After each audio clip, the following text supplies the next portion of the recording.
Hello everyone, welcome to yet another episode of mentors Gyaan. आप लोगों के बहुत सारे क्वेरीज आ रहे थे कि स्टेट इंजीनियरिंग सर्विसेज के बारे में भी बताइए सर, स्टेट इंजीनियरिंग सर्विसेज के भी टॉपर को लाइए। तो आज हमारे साथ एक ऐसे ही टॉपर बैठे हुए हैं जिन्होंने स्टेट इंजीनियरिंग सर्विसेज में फर्स्ट रैंक हासिल किया हुआ है। आज हमारे साथ हैं निर्मल पांडे जी। सर कैसे हैं आप? Thank you. बहुत अच्छा लगा, पहले तो आपने टाइम दिया, क्योंकि हम लोगों की कन्वर्सेशंस बहुत समय से हो रहे थे कि सर आइए, क्योंकि कई लोगों के डाउट हैं क्या होता है इस एग्ज़ाम में, कैसे इस एग्ज़ाम को निकाला जाता है, क्या फ़ायदे हैं। तो आज आपको सारे डाउट्स क्लियर करने हैं, पर उससे पहले आप अपने बारे में बताइए। मैं सबसे पहले तो आपका और मेंटर्स ज्ञान का शुक्रिया कहना चाहूँगा कि मुझे ये प्लेटफॉर्म दिया गया।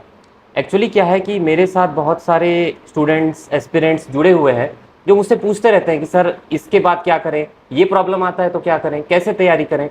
और यहाँ पे एक ऑथेंटिक वीडियो अगर बन जाएगा तो उनके लिए बहुत ईजी होगा ये वीडियो को देख के समझना कि ये उतना भी मुश्किल नहीं है जितना आप समझते हैं। बिल्कुल मैं ठीक हूँ सर। मेरा नाम निर्मल पांडे है। मैं बस्तर से बिलोंग करता हूँ। मेरा घर एक छोटे से गांव से मैं बिलोंग करता हूँ, चपका, जो जगदलपुर से 30 किलोमीटर दूर है। ठीक है। और आपने पढ़ाई वगैरह कहाँ से की है? मेरा बीटेक जो हुआ है वो Kalinga institute of industrial technology Bhubaneswar से हुआ है। मैंने 2018 में कंप्लीट किया था अपना बीटेक। और एमटेक मैंने 2020 में आईआईटी गुवाहाटी से कंप्लीट किया हुआ है। उसके बाद मैंने एक साल as an assistant professor Bilaspur के एक प्राइवेट कॉलेज में मैंने वर्क किया है। उसके बाद मैंने एग्ज़ाम दिया और क्लियर करने के बाद from 2022 January I am working as an assistant engineer. Okay, आपने कौन सा डिपार्टमेंट चूज़ किया? मैंने वाटर रिसोर्स डिपार्टमेंट चूज़ किया। Water resources. ये आइडिया आया कहाँ से कि इसी एग्ज़ाम को दिलाना है? क्योंकि आपके पास बहुत सारे ऑप्शंस रहते हैं, आप गेट दिला सकते हो, इंजीनियरिंग सर्विसेज रहता है, पर स्टेट सर्विसेज क्यों, क्या फ़ायदे होते हैं, क्यों दिलाना चाहिए, इसके बारे में बताएं। मैं बहुत शुरू से बताना चाहूँगा कि एक बैकग्राउंड बहुत हेल्प करता है एक स्टूडेंट को ये डिसाइड करने में कि उसको क्या करना चाहिए। मैं सिंगल चाइल्ड हूँ, तो सिंगल चाइल्ड के रेस्पॉन्सिबिलिटीज़ भी प्रोपोर्शनेटली बहुत बढ़ जाते हैं, क्योंकि अगर घर में कोई और हो तो दिमाग में ये आता है कि चलो ठीक है कुछ और करेंगे, कहीं और रहेंगे। लेकिन मेरा हमेशा से प्रायोरिटी रहा कि मैं बस्तर के लिए कुछ करना चाहूँगा, घर के आसपास रहना चाहूँगा। तो उसके लिए मुझे जो भी एग्ज़ाम निकालना पड़े मैं निकालने को तैयार हूँ।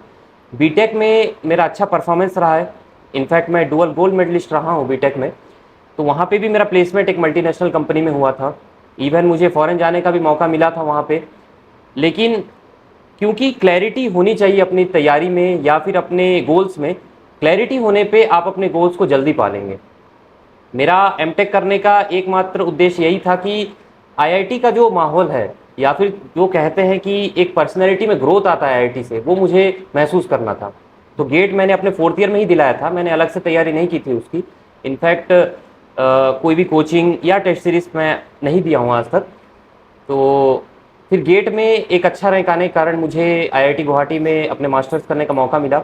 आईआईटी गुवाहाटी में भी प्लेसमेंट हुआ था मेरा।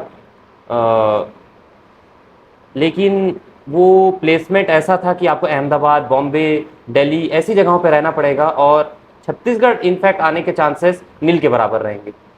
तो मेरा एम जैसा कि था, उसके बाद मैंने पीएचडी ज्वाइन किया वहाँ पे आईआईटी गुवाहाटी में ही, ये सोच के कि मैं असिस्टेंट प्रोफेसर बनूंगा जीईसी जगदलपुर में। अब वहाँ पे भी जगदलपुर ही आ रहा है क्योंकि मेरा होम टाउन है, घर के पास है। तो ऐसा नहीं था कि मैं अपना पीएचडी कर लूँ और किसी आईआईटी या एनआईटी में असिस्टेंट प्रोफेसर बन जाऊँ। तो कह सकते हैं कि मैं सेल्फिश हूँ, लेकिन कभी कभी अपने लाइफ में खुद के लिए सोचना सेल्फिशनेस तो नहीं कहा जा सकता। स्टेट इंजीनियरिंग सर्विसेज मैंने प्रिपरेशन तब चालू किया जब कोरोना का पीरियड था और मैं घर आया हुआ था। अगर वो कोरोना नहीं होता, वो एक माहौल नहीं आता, तो शायद मैं आईआईटी गुवाहाटी में ही अभी पीएचडी कर रहा होता। और क्योंकि मैं घर पहुंचा, मैं घर में देखा कि अब 5 साल और क्या बाहर रहा जा सकता है, क्या इतना टाइम है, मम्मी पापा को भी देखना है, उनका भी एज हो रहा है, एक रेस्पॉन्सिबिलिटी मैंने खुद में फील किया। तो मैं देखा कि नहीं, छत्तीसगढ़ के एग्ज़ाम्स कौन कौन से होते हैं, कौन कौन से एग्ज़ाम्स में क्लियर कर सकता हूँ। 2 एग्ज़ाम सामने थे, एक एसीएफ का एग्ज़ाम था, एक स्टेट इंजीनियरिंग सर्विसेज का एग्ज़ाम था। एसीएफ का एग्ज़ाम का जो डेट्स हैं ये पहले होने के चांसेस थे, तो मैं एसीएफ की तैयारी करने लग गया। मुझे अभी भी याद है नवंबर के आसपास में स्टेट इंजीनियरिंग सर्विसेज का डेट आया था कि आपका एग्ज़ाम जो है 2021 जनवरी 15 में है। तो 1.5 महीना मेरे पास था। उसके बाद मैंने शिफ्ट किया स्टेट इंजीनियरिंग सर्विसेज की तरफ और फिर मैंने 1.5 महीना का प्रिपरेशन करके फिर ये एग्ज़ाम को क्लियर किया। आपको पूरा स्ट्रैटेजी शेयर करना है जी। कि किस तरीके से जल्दी से आसानी से इस एग्ज़ाम को क्रैक किया जा सकता है। एंड सबसे पहले तो ये बताइए कि स्टेट इंजीनियरिंग सर्विसेज में क्या प्रोसीजर रहता है, मतलब कितने स्टेजेस में होता है, क्या क्या आपको क्लियर करना पड़ता है? बेसिकली मैं कहूँ तो 2 ही स्टेज है। एक आपका एग्ज़ाम वाला स्टेज है, एक इंटरव्यू वाला स्टेज है। एग्ज़ाम में 2 पार्ट्स हैं, एक नॉन टेक्निकल पार्ट है और एक टेक्निकल पार्ट है, जो इक्वल वेटेज रखता है। नॉन टेक्निकल के 300 मार्क्स, टेक्निकल के 300 मार्क्स और दोनों 150-150 क्वेश्चन के होते हैं। एक इंपॉर्टेंट बात मैं यहाँ कहना चाहूँगा कि इसमें कोई नेगेटिव नहीं होता, ठीक है। पहले ऐसा देखा गया था किसी एग्जाम में कि नेगेटिव होने के चलते स्टूडेंट्स वो कट ऑफ क्लियर नहीं कर पाए थे, जो मिनिमम मार्क्स का क्राइटेरिया, उसके बाद से नेगेटिव हटा दिया गया। इसके एडवांटेजेस और डिसएडवांटेजेस दोनों हैं। जो तैयारी कर रहे होते हैं उनको पता होता है कि नेगेटिव नहीं होने पे भी अननेसेसरी कंपटीशन बढ़ जाता है। आप जब एग्जाम क्लियर करेंगे तो आपको फिर इंटरव्यू में बुलाया जाएगा। 75 मार्क्स का इंटरव्यू होता है, मतलब टोटल 675 मार्क्स में आपके जितने मार्क्स आते हैं उसके हिसाब से आपका मेरिट बनता है और फिर आपको इन सर्विसेज में मौका मिलता है। Okay okay. तो जब इसकी आप तैयारी करना चालू किए थे, आपने सबसे पहले किन चीज़ों का ध्यान रखा? मतलब अगर कोई भी यहाँ पर आता है और वो तैयारी करना चाहता है तो उन्हें क्या फर्स्ट स्टेप्स लेने चाहिए? मैं सबसे पहले एस्पिरेंट्स को ये बताना चाहूँगा कि आप सभी मुझसे पूछते हैं कि इतना मुश्किल है क्या, ये एग्ज़ाम क्यों नहीं निकल रहा मुझसे, लेकिन मेरा ये कहना है कि राइट स्ट्रेटेजी अगर आपका रहे और मोस्ट इम्पॉर्टेंटली आप मेहनत करने को तैयार हैं तो कोई भी एग्ज़ाम मुश्किल नहीं है। ये कोई रॉकेट साइंस नहीं है कि कुछ बच्चे निकाल ले रहे हैं और कुछ बच्चे मेहनत करके भी नहीं निकाल रहे हैं। आप मेहनत जरूर कर रहे होंगे लेकिन आप सही डायरेक्शन में या सही पॉइंट्स पे नहीं कर रहे हैं। मैं अक्सर बच्चों को बताता हूँ कि जो भी क्वेश्चंस आते हैं वो जनरली 20% सिलेबस से ही आते हैं। वो 80-20 वाला रूल जो है यहाँ पे भी फॉलो हो रहा है कि 20% सिलेबस से 80% क्वेश्चन आएंगे और बचे हुए 80% सिलेबस से सिर्फ 20% क्वेश्चन आएंगे। आपको पता होना चाहिए कि क्या अच्छे से करना है। तो मेरा भी पहला स्टेप यही था कि मेरा बैकग्राउंड जो है टेक्निकल में सिविल से रहा है और मैंने सिविल इंजीनियरिंग बहुत अच्छे से पढ़ा है और मैं इसमें कोई डाउट नहीं है कि छत्तीसगढ़ में जो वो सिविल इंजीनियरिंग का ग्रेजुएशन जो स्टूडेंट्स करते हैं वो उस लेवल का नहीं होता। ये मैं क्लियर कट बता सकता हूँ क्योंकि मैंने उन स्टूडेंट से मिला है। यहाँ का बेस उस लेवल पे क्लियर नहीं किया जाता।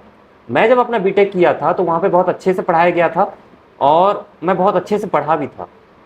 मेरे ग्रेजुएशन में बहुत मार्क्स आते थे, मैं बहुत पढ़ता था और जनरली स्टूडेंट्स ये गलती कर बैठते हैं कि इंजीनियरिंग में बहुत ज़्यादा एंजॉय करते हैं या बहुत ज़्यादा अपना समय उन चीज़ों में दे देते हैं जिन चीज़ों में बाद में चल के उनको एहसास होता है कि शायद नहीं, हमको थोड़ा बहुत पढ़ाई और कर लेना चाहिए था। तो क्योंकि मेरा बेस अच्छा था तो मेरे लिए कठिन चीज़ था नॉन टेक में ऐसा मेरा सिचुएशन था कि छोटी छोटी चीज़ें भी मुझे नहीं पता था। मुझे आज भी याद है कि मेरे ही किसी दोस्त ने मुझे कॉल किया था और कितने डिस्ट्रिक्ट्स हैं छत्तीसगढ़ में ये पूछा था। बहुत ही सिंपल सा क्वेश्चन है, शायद नॉर्मल सर्कमस्टेंसेस में मुझे पता भी होता लेकिन उस वक्त क्लैरिटी नहीं था। तो मैं ये चीज़ इसलिए बताना चाहूँगा कि नॉन टेक में मेरा बैकग्राउंड कितना पुअर रहा था। एक टाइम पे मैं बाहर ही पढ़ा हूँ, मेरा बीटेक बाहर हुआ, एमटेक बाहर हुआ, तो उतना क्लैरिटी नहीं था नॉन टेक के बारे में। और हमारा स्टेट इंजीनियरिंग सर्विसेज का यही खासियत है कि इसमें नॉन टेक्निकल भी उतना ही वेटेज रखता है जितना टेक्निकल रखता है। बाकी स्टेट्स के आप इंजीनियरिंग सर्विसेज की तरफ आप जाएँ तो नॉन टेक्निकल का पार्ट उतना ज़्यादा इंपॉर्टेंट नहीं है, उतना वेटेज उनको नहीं रखा जाता। हमारे में उसका बहुत वेटेज है। इवन इंटरव्यू में भी नॉन टेक्निकल से बहुत क्वेश्चंस पूछे जाते हैं। मेरा तो एक ही फंडा है इस एग्ज़ाम के लिए कि क्योंकि इक्वल वेटेज है तो आपको 50-50 बना के रखना पड़ेगा। आपका अगर एक पार्ट मजबूत है और दूसरा मजबूत नहीं है तो आप एक्सपेक्ट नहीं कर सकते इसमें सिलेक्शन लेना। तो आपको राइट स्ट्रेटेजी के साथ दोनों को बैलेंस करके चलना पड़ेगा। और सिविल इंजीनियरिंग में बहुत सब्जेक्ट्स होते हैं, 14 सब्जेक्ट। डेटा कहा जाता है कि इंजीनियरिंग में सबसे ज़्यादा सिविल इंजीनियरिंग में होता है, आपको वो भी याद रखना है। और एक सिविल इंजीनियरिंग स्टूडेंट के लिए या इवन इंजीनियरिंग स्टूडेंट के लिए मैं ओवरऑल एससीएस की तरफ से बता रहा हूँ जिसमें इलेक्ट्रिकल मैकेनिकल दोनों आ जा रहे हैं। नॉन टेक्निकल को पढ़ना बहुत मुश्किल होता है सर, क्योंकि हमारा बैकग्राउंड इंजीनियरिंग का है और उसमें आप नदी झील सब पढ़वा रहे हो और सब कुछ को याद रखने कह रहे हो, मुश्किल होता है। लेकिन एग्ज़ाम का डिमांड है और अगर आपको इस एग्ज़ाम को क्लियर करना है तो आपको उस काबिल बनना पड़ेगा। एक्सक्यूजेस नहीं चलेंगे कि ये नहीं पढ़ के क्या मैं एग्ज़ाम निकाल सकता हूँ। मुझसे पूछते हैं क्या मैं ज्योग्राफी नहीं पढ़ के निकाल लूँ सर, तो अगर आप निकाल भी लेंगे तो फिर आप सूटेबल नहीं है। एग्ज़ाम का डिमांड है, सिलेबस में अगर वो पोर्शन दिया है मतलब वो एग्ज़ाम चाह रहा है आपसे कि इस बच्चे में ये चीज़ें हो, इस बच्चे में छत्तीसगढ़ भी हो, इंडिया भी हो, एप्टीट्यूड रीजनिंग भी हो, सिविल भी हो, वो चाह रहा है कि बच्चे में ये हो, तो बच्चे में होना चाहिए। अगर आप में है तो ठीक है, आप सूटेबल हैं। प्रीवियस ईयर को अच्छे से कीजिए, मैक्सिमम क्वेश्चंस लगाइए, अपना बेस को क्लियर करके तैयारी करेंगे तो आप आगे सक्सेस जरूर पाएंगे। स्टूडेंट्स को ये सबसे ज़्यादा प्रॉब्लम होती है ना कि उनको एक ऑथेंटिक बुक नहीं मिलता है, पता नहीं चलता है कि जो वो बना रहे हैं या सॉल्व कर रहे हैं प्रीवियस का वो सारे सही हैं भी कि नहीं। ये मैंने जो ऑब्जर्व किया है खासकर स्टेट इंजीनियरिंग सर्विसेज के रिलेटेड, तो उसके लिए क्या करना चाहिए? देखिए, ऐसा है कि हमारे स्टेट में इंजीनियरिंग सर्विसेज की अलग सी बुक अभी तक मार्केट में उस ऑथेंटिसिटी से मौजूद नहीं है, नहीं थी एक्चुअली। अभी मैं ये भी कहना चाहूँगा कि हमने ही खुद जो है जितने भी क्वेश्चंस आए हुए हैं छत्तीसगढ़ में सिविल इंजीनियरिंग से रिलेटेड, उसको हमने सॉल्व करके एक बुक बनाया है, previous year civil engineering solve करके, वो आप मार्केट में ले सकते हैं। उससे ये हेल्प होगा सर इन स्टूडेंट्स को कि छत्तीसगढ़ में आए हुए जितने भी क्वेश्चंस हैं सिविल इंजीनियरिंग के, ये उनको एक ही बुक में मिल जाएगा। इससे पहले क्या कर रहे थे स्टूडेंट्स, जो जो पेपर्स आए हुए थे अलग अलग कलेक्ट करते थे और उनका सिर्फ उनको आंसर की मिलता था, अब उसका एक्सप्लेनेशन भी उनको नहीं मिल पा रहा है। अब वो यहाँ वहाँ ढूंढ रहे हैं तो उसमें उनको तकलीफ जाती थी। लेकिन अब छत्तीसगढ़ में सिविल इंजीनियरिंग के लिए एक अलग सी बुक है, तो उनको एक वन स्टॉप सोल्यूशन हो जाएगा कि छत्तीसगढ़ में जो जो क्वेश्चंस आए हैं। और क्या होता है ना सर कि जब आप क्वेश्चंस को देखते हैं और आपको एक आइडिया लग जाता है कि यहाँ पे क्या पैटर्न फॉलो होता है, क्योंकि यहाँ पे जूनियर इंजीनियर का भी एग्जाम होता है, सब इंजीनियर जिसको हम कहते हैं, असिस्टेंट प्रोफेसर का भी होता है, अलग से हाउसिंग बोर्ड का भी होता है, इलेक्ट्रिसिटी विभाग का भी होता है जिसपे सिविल इंजीनियरिंग का पोस्ट होता है, और स्टेट इंजीनियरिंग सर्विसेज भी है। हर बोर्ड जो है अपना पैटर्न फॉलो करता है। सिविल इंजीनियरिंग मतलब ये नहीं है कि सिमिलर क्वेश्चंस आएंगे, नहीं, ऐसा नहीं है।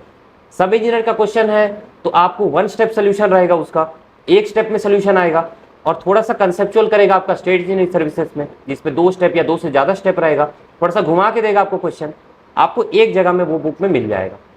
इसके अलावा मैं 2-3 बुक्स और बताना चाहूँगा सर जो बहुत इंपॉर्टेंट है। मैं क्वेश्चंस वाले बुक बताऊँगा। एक है आपका एसएससी जेई प्रीवियस, जितने भी क्वेश्चंस एसएससी जेई में आए हुए हैं, सिंपल होते हैं क्वेश्चंस, आसान होते हैं questions, comparatively state engineering services या सब इंजीनियर के एग्जाम के थोड़ा सा आसान आता है, लेकिन उसको करना इसलिए ज़रूरी है और ये पहला बुक होना चाहिए जो एक बिगिनर को करना चाहिए। इसीलिए क्योंकि आप डायरेक्ट अगर इंजीनियरिंग सर्विसेज के क्वेश्चंस बनाने चालू करें, आप डिमोटिवेट हो जाएंगे। आपसे अगर 10 में से 5 क्वेश्चन नहीं बन रहे हैं, 8 क्वेश्चन नहीं बन रहे हैं, तो आप तैयारी छोड़ देंगे उसी वक्त। आप एसएससी जेई के क्वेश्चंस लगाइए, आपको कॉन्फिडेंस आएगा। ठीक है। दूसरा बुक है Gupta and Gupta previous year, इसमें मिक्स है इंजीनियरिंग सर्विसेज और एसएससी जेई आरआरबी जेई का मिक्स है ये बुक, ये बीच में आता है। और तीसरा बुक जो है अल्टीमेट बुक जो है वो है आपका इंजीनियरिंग सर्विसेज का बुक।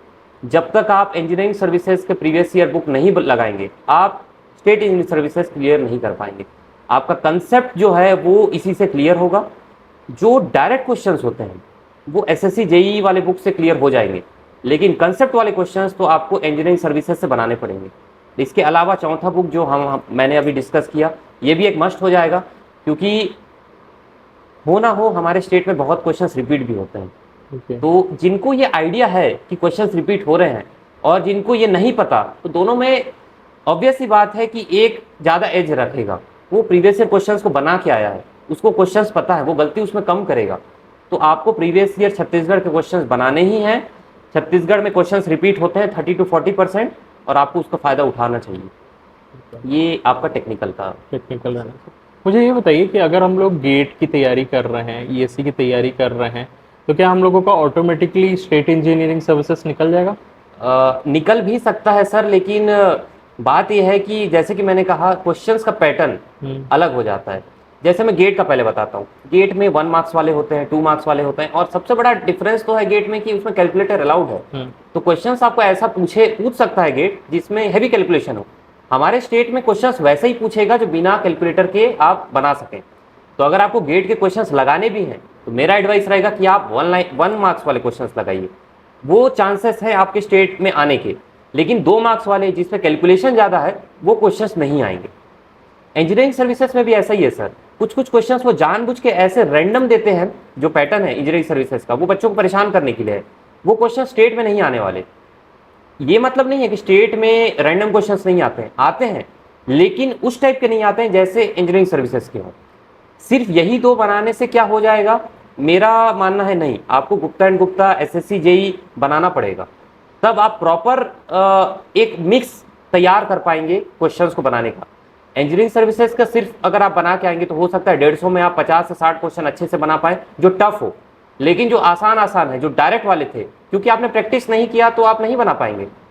मैंने बहुत सारे स्टूडेंट्स को देखा है सर, उनका बेस बहुत अच्छा है, बहुत अच्छे से उन्होंने क्लियर किया है, बहुत अच्छे से उन्होंने ईएससी को बनाया है, तो उस हिसाब से तो ऑब्वियसली उनको स्टेट इंजीनियरिंग सर्विसेज आराम से निकालना चाहिए, लेकिन वो नहीं निकाल पाते हैं क्योंकि उन्होंने बेसिक क्वेश्चंस जैसे गुप्ता एंड गुप्ता और एसएससी जेई के सॉल्व नहीं किए। स्टेट का रिक्वायरमेंट है, आपको करना होगा ये, क्योंकि ना बहुत लोगों को डाउट आता है। पर सबसे पहले ये है कि वाई स्टेट इंजीनियरिंग सर्विसेज? अगर उनके पास गेट ऑप्शन है, अगर उनके पास इंजीनियरिंग सर्विसेज या अदर ऑप्शंस हैं जो हम लोगों को ऑल इंडिया सर्व करने के लिए देता है, तो स्टेट इंजीनियरिंग सर्विसेज में ऐसा क्या है कि लोगों को आना चाहिए? मैं ना सर 2-3 तरीकों से ये क्वेश्चन को आंसर करूंगा। मेरा ये मानना है सर कि किसी भी व्यक्ति को अगर कुछ हासिल करना है तो पहले देखना चाहिए कि उसके प्रायोरिटीज़ क्या है। आपको क्या इंजीनियरिंग सर्विसेज करना है, आपको पोस्टिंग कहाँ चाहिए। अगर आपका ऐसा है कि आप कहीं पे भी वर्क करने को तैयार हैं, आपकी कोई बाउंडेशंस नहीं है, इट्स वेल एंड गुड, कोई दिक्कत नहीं है। आप एक बहुत रेप्यूटेड क्लास में जा रहे हैं, आपका करियर बहुत अच्छा स्पेन करेगा और सब कुछ बहुत बढ़िया है, लेकिन आप डुअल माइंडसेट में है कि मैं वो भी कर लूँ और साथ ही साथ स्टेट को भी देख लूँ, ये चीज़ ठीक नहीं है। क्लैरिटी पहला जो है ऑप्शन होना चाहिए। गेट, मेरा ये मानना है कि गेट बहुत ही बढ़िया एग्जाम है। जैसे कि अभी मैंने देखा स्टूडेंट्स के मन में गेट के प्रति थोड़ा क्रेज कम हुआ है, लेकिन मेरा मानना है कि वो एकमात्र ऐसा एग्जाम है जिसमें सक्सेस रेशियो बहुत ज़्यादा है। आपको पीएसयू ठीक है, कुछ रेंज तक आपको पीएसयू मिलेगा, लेकिन आपको अगर मास्टर्स करना है तो क्या उससे अच्छा प्लेटफॉर्म आपको नहीं मिल पाएगा ना, क्योंकि स्टूडेंट्स प्राइवेट कॉलेजेस से अपना बीटेक करते हैं। मास्टर्स करने का अगर उनको एनआईटीज और आईआईटीज जैसे रेप्यूटेड इंस्टीट्यूट में मौका मिले तो मेरे हिसाब से स्टूडेंट को करना चाहिए। 2 साल अपने लाइफ में एक अपना पर्सनैलिटी डेवलप करने का आपको मौका मिल रहा है तो आपको ज़रूर करना चाहिए। तो गेट उस लेवल से बहुत अच्छा है। फिर सेम क्वेश्चन कि क्या आपको गेट क्यों नहीं करना चाहिए, तो गेट में जो आपका रिक्रूटमेंट्स हो रहे हैं वो फुल्ली अब गवर्नमेंट नहीं है, उसके अपने डिसएडवांटेजेस हैं। एडवांटेजेस तो हैं, वर्क कल्चर वहाँ का बहुत अच्छा है, पे बहुत अच्छा है, आगे चल के आपका करियर भी बहुत अच्छा है, लेकिन जो गवर्नमेंट के आपके स्कीम्स हैं या जो गवर्नमेंट के फैसिलिटीज़ हैं वो आपको डायरेक्ट रूप से पीएसयूज़ में नहीं मिल पाएंगे। अब आते हैं स्टेट में, तो स्टेट में तो सबसे बड़ा कारण यही रहता है सर कि आप घर के आसपास होंगे, अपने स्टेट को सर्व करने का मौका मिलेगा, सब चीज़ें आपकी देखी हुई हैं, लैंग्वेज आपका देखा हुआ है, लोग आपके देखे हुए हैं, वर्क कल्चर आपका देखा हुआ है, तो आसान पड़ता है। और मैंने बहुत सारों को देखा है सर, मैं प्रैक्टिकल एग्जांपल्स भी दूंगा, जिसमें जो एस्पिरेंट्स हैं वो दूसरे स्टेट में काम करने के बाद वापस से अपने स्टेट की तैयारी करते हैं। हमारे साथ ऐसे मेरे से सीनियर्स हैं जिन्होंने सिलेक्शन लिया है 34 एज में, 33 एज में, 32 एज में। गुजरात में एग्जीक्यूटिव इंजीनियर्स हैं, सीआईएल में 2 ग्रेड और ऊपर बढ़ गए हैं, रेलवे में हैं जो सीनियर सेक्शन इंजीनियर के ऊपर वाले पोस्ट में हैं, और जल्द ही आईआरएमएस वाले पोस्ट पे आने वाले हैं। इवन अभी सब इंजीनियर का पोस्ट पे भी जो आए हैं वो अपने हायर पोस्ट को छोड़ के सब इंजीनियर के पोस्ट पे आना चाह रहे हैं। जब मैंने उनसे पूछा कि ऐसा क्या है, तो उनका एकमात्र कारण यही था कि मुझे अब घर की याद आने लगी है। एक उम्र तक सब कुछ ठीक लगता है, आप 30 साल की उम्र तक है, 32 साल की उम्र तक है, जवानी है तो सब कुछ ठीक है, लेकिन उसके बाद लगता है कि हम कहाँ पे हैं और क्या कर रहे हैं। तो अगर वैसा थिंकिंग रखते हैं तो स्टेट से बेहतर कुछ नहीं है। और ये मैं इसलिए नहीं बोल रहा हूँ क्योंकि मैं स्टेट में सर्विस कर रहा हूँ, मैंने ओवरऑल स्टूडेंट्स को ये चीज़ महसूस करते देखा है। और रहा बात नेम फेम का, तो नेम फेम तो आप ज़रूर कमाएंगे, सही बात है। आपकी प्रायोरिटीज आप फिक्स कर लीजिए किनको सर्व करना है, क्योंकि अपने स्टेट को सर्व करना भी कंट्री को सर्व करना ही होता है। ये मैं आपके बात से एकदम एग्री करूंगा। जितने भी स्टूडेंट्स जो देख रहे हैं इंजीनियरिंग फील्ड के होंगे, मैंने कम से कम 100-150 इंटरव्यू सिर्फ इंजीनियर्स के ही लिए हैं जो लोग गेट के टॉपर्स रहे हैं, चाहे वो फर्स्ट कितने भी कोई भी ब्रांच के फर्स्ट रैंकर्स हों, चाहे वो इंजीनियरिंग सर्विसेज के हों। आज एक टाइम के बाद वो सब इस बात को मानते हैं कि मेरे को अपने घर वापस आना है। क्योंकि आप चाहे गेट ले लीजिए, हर 3 साल में आपकी पोस्टिंग चेंज हो जाएगी। आप एक वो अभी अभी मैंने एक व्हाट्सएप स्टेटस देखा था, उसमें लिखा हुआ था कि अ, अपना पक्का मकान जो है गांव में, उसको छोड़ के हम किसी के यहाँ किराएदार बने हुए हैं, और ये आपका ज़िंदगी भर चलेगा। ये एक बहुत बड़ा रीज़न रहता है कि एक एक पॉइंट ऑफ टाइम के बाद ना पैसा मैटर नहीं करेगा आपके लिए। ये मैटर करता है कि आपको वापस आना है अपनी जगह में। तो सच्चा इंसान या समझदार इंसान वही है जो इस बात को पहले ही समझ लेता है कि आपको फाइनली करना क्या है। सबके लिए शायद वो जो सोना है वो उतना अहमियत नहीं रखता है। ये आपने एकदम पॉइंट वाली बात कही है। मैं इसमें एक चीज़ और जोड़ना चाहूँगा सर कि अ, बहुत सारे स्टूडेंट्स हैं, उनको लगता है कि किसी पर्टिकुलर एग्ज़ाम को क्लियर करते हैं ना सर, उनका खुद का एम नहीं है। हम्म।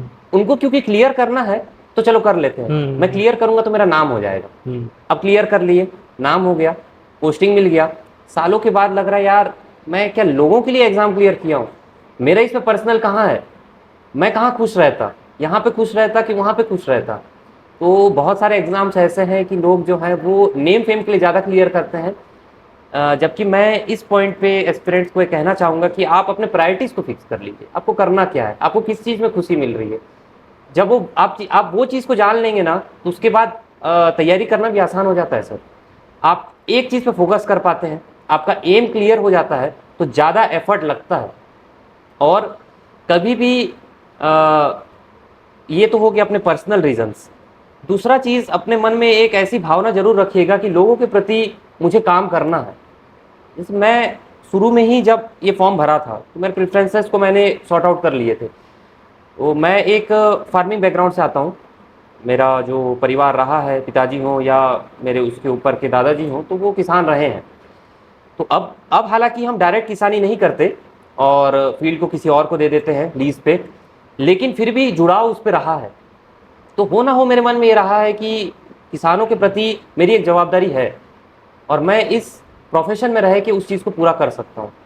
इवन बस्तर एरियाज़ में मैंने देखा है, दूर दराज के एरियाज़ में वो पानी नहीं मिल पाता है खेतों में, तो बहुत सारे किसान जो है उसके चलते अपना खेती नहीं कर पाते हैं, प्रोडक्शन अपना नहीं बढ़ा पाते हैं। हमारा राज्य जो है कृषि प्रधान राज्य है, जिसमें 80% के आसपास जो लोग हैं वो कृषि आधारित है।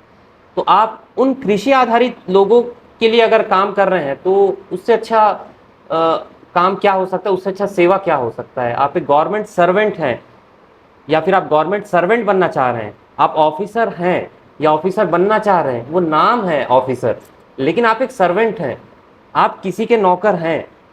आप जिस भी प्रोफेशन में हैं, आप डिप्टी कलेक्टर हैं, आप डीएसपी हैं, आप सब डिविजनल ऑफिसर हैं, आप जूनियर इंजीनियर हैं, आप सब इंजीनियर हैं, किसी भी विभाग में हैं, आपकी एक जवाबदारी है उस पर्टिकुलर पर्सन जिससे रिलेटेड है। जैसे मैं रिलेटेड हूँ किसानों से, तो उनके खेतों तक पानी पहुँचाना है, वाटर को कंजर्व करना है, ग्राउंड वाटर को रिचार्ज करना है। ये मेरी प्रायोरिटीज़ हैं, ये मेरे गोल्स हैं, मैं इनसे जुड़ा हुआ हूँ और इससे जो नॉर्मल लोग हैं उनको बहुत हेल्प होगा। वैसे ही आपके मन में ये आना चाहिए, एक ये वाली भावना होती है ना सर, तो बहुत सारे लोग इससे रिलेट करेंगे कि नहीं करेंगे कि आप बहुत अच्छे होंगे, बहुत अच्छे पढ़ाई में होंगे, सब कुछ होगा, तो जो सिलेक्शन लेते हैं ना सर वो ऑलमोस्ट इक्वल होते हैं, लेकिन उनमें रैंकिंग जो डिसाइड होता है ना, मेरा मानना है कि ये छोटी छोटी जो बातें होती है ना, इससे थोड़ा लक फेवर करता है और फिर आपको रैंक मिल जाता है या आपका सिलेक्शन हो जाता है। कुछ मार्क्स सबके कैलिबर सेम होते हैं, वो कुछ मार्क्स के चलते जो है यहाँ हो जाते हैं। मेरा मानना है कि वो जो छोटे मोटे मार्क्स है ना, वो आपकी सोच पे डिपेंड करता है। आप बहुत अच्छा सोचेंगे ना सर, तो हो ना हो ऐसा एक टाइम आएगा जिसमें आपका लक फेवर कर जाएगा। जो 2 मार्क आप पीछे होने वाले थे, आप 2 मार्क आगे बढ़ जाओगे और आपका सिलेक्शन हो जाएगा, या फिर आप 2 मार्क के चलते जो रैंक पीछे आने वाले थे वो आप आगे आ जाओगे। अच्छी सोच रखना जरूरी है, जो आप काम करने वाले हैं उसके प्रति ईमानदार होना जरूरी है, तो हेल्प होता है, सब जगह हेल्प होता है। जैसे अगर कोई एक student state engineering services clear करता है तो उसको कौन सा पोजीशन मिलता है और उसके बाद क्या हायरार्की रहती है प्रमोशन की? मैं इंजीनियरिंग सर्विसेज के रेस्पेक्ट से बता रहा हूँ कि स्टेट इंजीनियरिंग सर्विसेज क्लियर करने के बाद आप ट्रेनिंग पीरियड में as an assistant engineer work करेंगे। और जब आपको एक सब डिवीजन का पावर अलॉट किया जाएगा तो आप एक सब डिविजनल ऑफिसर कहलाएंगे। दोनों का इक्वल ग्रेड है, दोनों का इक्वल पे है और दोनों इक्विवेलेंट हैं। जो फील्ड में है उनको हम सब डिविजनल ऑफिसर कहते हैं, जो ऑफिस में है, जो डिज़ाइन वर्क करते हैं वो असिस्टेंट इंजीनियर है, जो फील्ड वर्क करते हैं वो सब डिविजनल ऑफिसर है। इसके बाद जो हैराकी है वो ऐसा है कि इसके बाद आप एग्जीक्यूटिव इंजीनियर बनेंगे जो एक क्लास 1 ऑफिसर है, मतलब आपका एक प्रमोशन के बाद आप टुवर्ड्स क्लास 1 ऑफिसर रहेंगे। इसके बाद सुपरिटेंडिंग ऑफिसर आप बनेंगे, इसके बाद आप चीफ इंजीनियर बनेंगे और उसके बाद आप इंजीनियर इन चीफ बनेंगे, जो कुछ डिपार्टमेंट्स में है और कुछ डिपार्टमेंट्स में नहीं भी होते हैं। कुछ स्टेट्स में इंजीनियरिंग चीफ का पोस्ट नहीं भी होता है और हायर पोस्ट चीफ इंजीनियर होता है। हमारे स्टेट में इंजीनियरिंग चीफ का पोस्ट है। असिस्टेंट इंजीनियर के नीचे पोस्ट आता है, वो आता है सब इंजीनियर का। और अंडर सब इंजीनियर्स बहुत सारे डिपार्टमेंट्स में टेक्निकल असिस्टेंट होते हैं, ड्राफ्ट्समैन होते हैं, असिस्टेंट ड्राफ्ट्समैन होते हैं, सर्वेयर के पोस्ट होते हैं, ट्रेसर के पोस्ट होते हैं। अब वो अलग उनका वो हैराकी है। इवन उसमें सिविल इंजीनियर्स या बाकी इंजीनियर्स का भी रिक्रूटमेंट होता है। लेकिन मैं सिंपल से अगर आपको सीक्वेंस बताऊं तो सब engineer, assistant engineer, executive engineer, superintending engineer, chief engineer और इंजीनियरिंग चीफ। ओके। क्या ग्रेड पे स्टार्ट होता है और कहाँ तक जा सकते हैं, क्योंकि स्टूडेंट्स को बहुत ये जानने का रहता है कि फाइनली सर ये बात बता दो कि सैलरी कितनी मिलेगी। हाँ, सैलरी देखिए, स्टेट इंजीनियरिंग सर्विसेज में आप क्लास 2 गेजेटेड ऑफिसर के पोस्ट पे आते हैं। 5400 आपका ग्रेड पे होता है। वही लेवल है, आप बहुत जगह देखे होंगे, वो 56,100 वाला जो लेवल है वही है। सब इंजीनियर की अगर मैं बात करूं तो वो 35,400 वाला जो ग्रेड पे चलता है उसमें होता है 4200 ग्रेड पे जो है। और इसके ऊपर जो है वो जैसे जैसे क्लासेस बढ़ते हैं, क्लास 1 ऑफिसर आप हो गए, 7600 हो गया आपका ग्रेड पे, और उस हिसाब से आप आगे बढ़ते हैं टुवर्ड्स 10,000 ग्रेड पे की तरफ आप फिर मूव ऑन करते हैं। पर्क्स एंड अलाउंसेस क्या क्या मिलते हैं? पर्क्स एंड अलाउंसेस जैसे हमको मेडिकल और ये सब तो अलाउंस हमको सैलरी के साथ मिलकर इन हैंड आता है। बाकी जो HRA हो गए, DA हो गया, ये तो सिंपल सी चीज़ें हैं।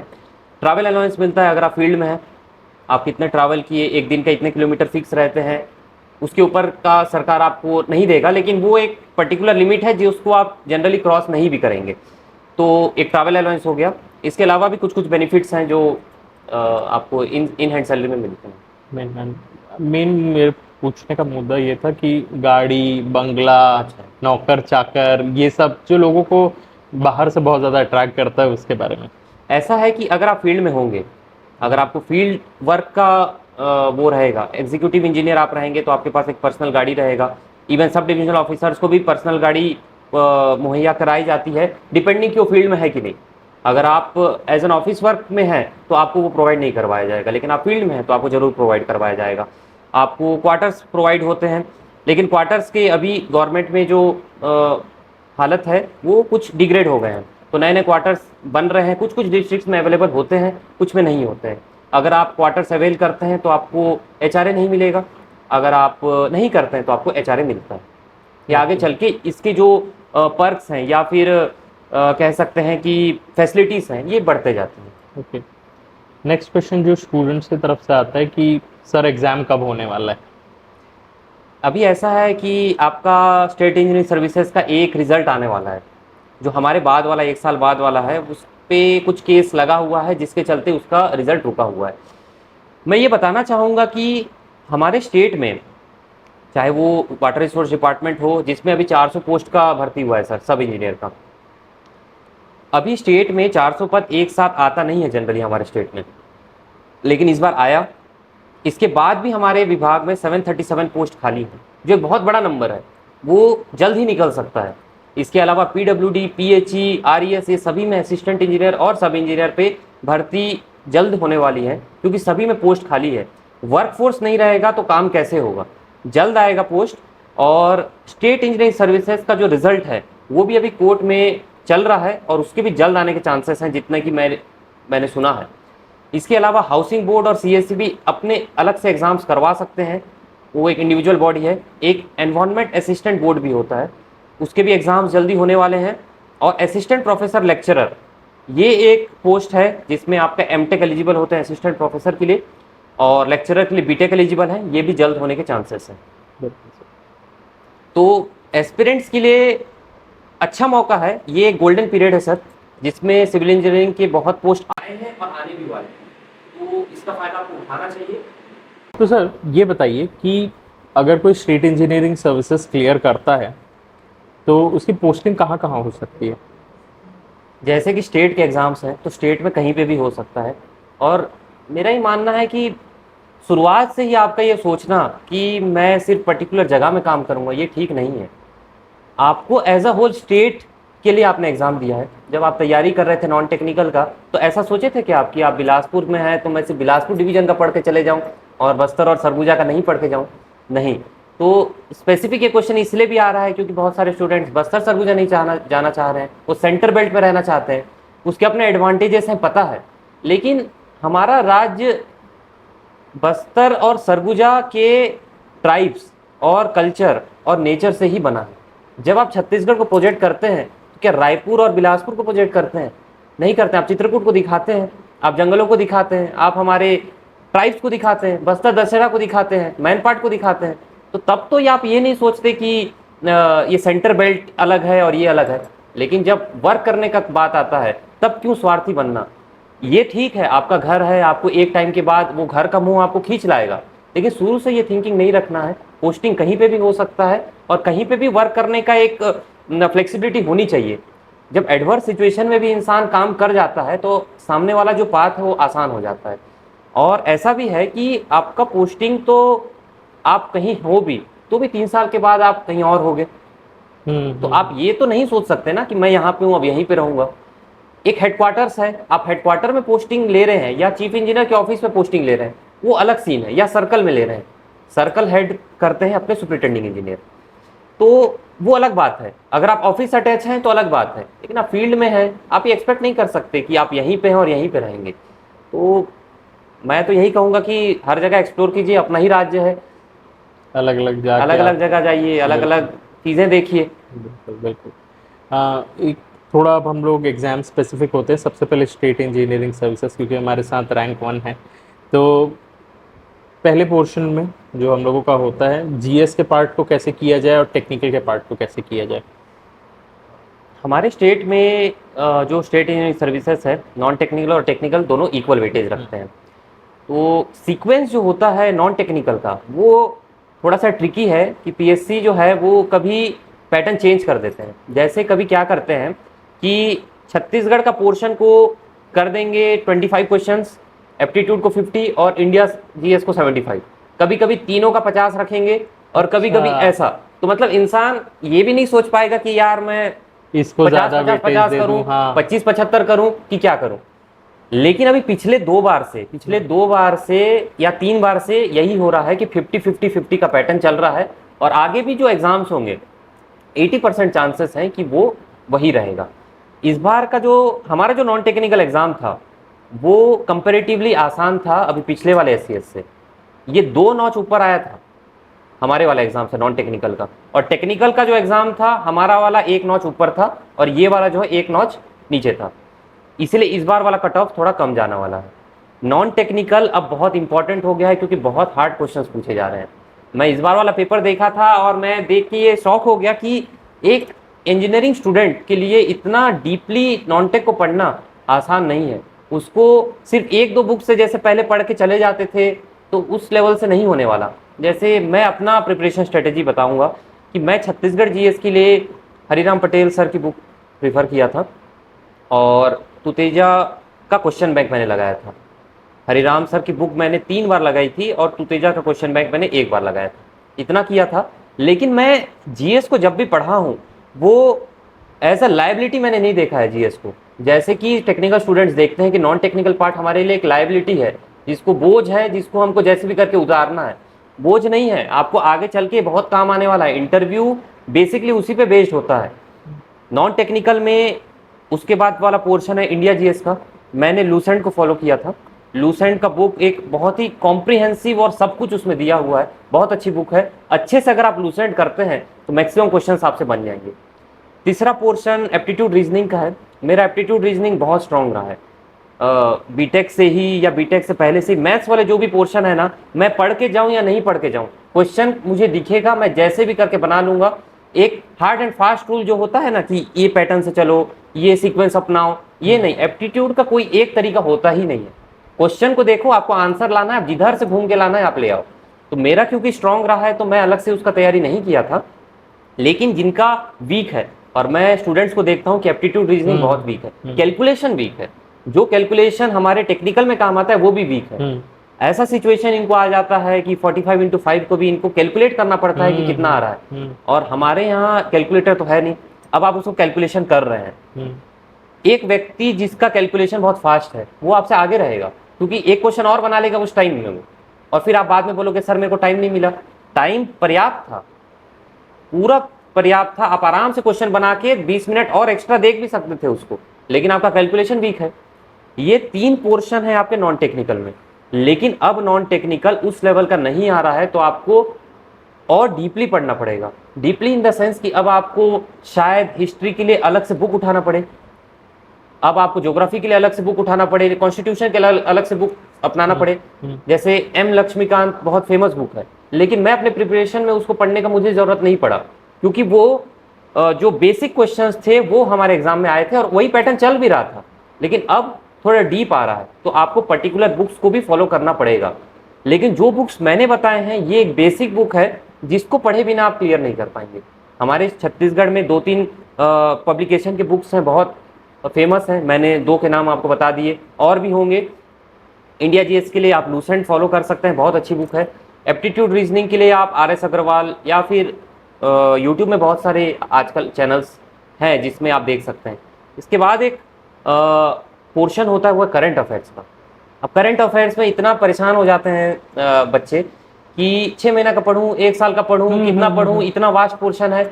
मैं करंट अफेयर्स को अलग से नहीं देख रहा हूँ, मेरा आदत रहा है पेपर पढ़ने का। दैनिक भास्कर मैं हमेशा से पढ़ता आया हूँ, मैं हमेशा पढ़ा हूँ, तो मेरे को करंट अफेयर्स के लिए अलग से मैगजीन खरीदने का या अलग से मुझे प्रिपेयर करने का जरूरत नहीं पड़ा। वो अलग बात है कि एग्जाम जब करीब था तो मैं एक आध वीडियो देख लिया था प्रीवियस 6 मंथ्स या 1 ईयर का, लेकिन वो ज्यादा हेल्प नहीं करता। आपका कंटिन्यूअस जो एफर्ट आप डालते हैं करंट अफेयर्स में वो हेल्प करता है।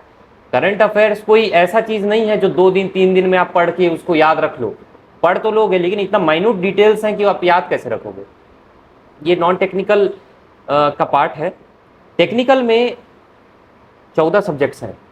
अगर आप उसको अलग अलग बाइफरकेट करें तो कोई 12 कहते हैं, कोई 10 कहते हैं, कोई 16 कहते हैं। 14 सब्जेक्ट्स हैं, आपको हर सब्जेक्ट को पढ़ना पड़ेगा। आप स्टेट इंजीनियरिंग सर्विसेज की तैयारी कर रहे हैं तो आपको हर सब्जेक्ट को पढ़ना पड़ेगा। आप सब इंजीनियर की बात करेंगे तो मैं बता दूंगा कि ये टॉपिक से ज़्यादा क्वेश्चन आते हैं, ये सब्जेक्ट से ज़्यादा क्वेश्चन आता है और इससे कम आता है, लेकिन स्टेट इंजीनियरिंग सर्विसेज में ऑलमोस्ट इक्वल वेटेज होता है। तो आपको हर सब्जेक्ट को अच्छे से करना पड़ेगा। सीक्वेंस आप ये देख सकते हैं कि अगर आपका बेस क्लियर है तो आप क्वेश्चंस बनाने की तरफ जा सकते हैं, लेकिन अगर आपका बेस क्लियर नहीं है तो आप डायरेक्ट क्वेश्चन में अगर आप जाएंगे तो आप थक हार के वापस आ जाएंगे। पहले आप अच्छे से पढ़ लीजिए, अपना बेस क्लियर कर लीजिए, लिख लिख के। स्टूडेंट्स का आजकल आदत है कि मैं पढ़ के सब कुछ निपटा लूंगा, क्वेश्चन को पढ़ लेते हैं, न्यूमेरिकल क्वेश्चन को पढ़ के निपटा ले रहे हैं। तो मैं बोला देखो यार, पढ़ के अगर निपटाओगे तो एग्जाम में भी वही इसी क्वेश्चन आपको पढ़ के निपटा देगा। तो आपको लिख लिख के प्रैक्टिस करना पड़ेगा। हाथ में जब तक आप वो मेहनत वाला कला नहीं लाओगे तो वहां पे भी पेन नहीं चलेगा। जनरली क्या होता है सर कि हम जब तैयारी कर रहे होते हैं तो जब तक हम अपना प्रैक्टिस ना करें तो एग्जाम हॉल में भी वो पेन हिलता नहीं है, वो स्टेगनेट हो जाता है माइंड। तो आपको प्रैक्टिस करना पड़ेगा। नोट्स बनाइए, ये मैं उनके लिए बता रहा हूँ जिनका कोई भी बेस नहीं है। आप नोट्स बनाइए, एक प्रॉपर नोट्स होना चाहिए आपका कि आप कभी भी उसको रिफर करें तो आपको टॉपिक दिख जाए। एक बार ये बात हो गया तो अब आप क्वेश्चन लगाने की तरफ आएंगे।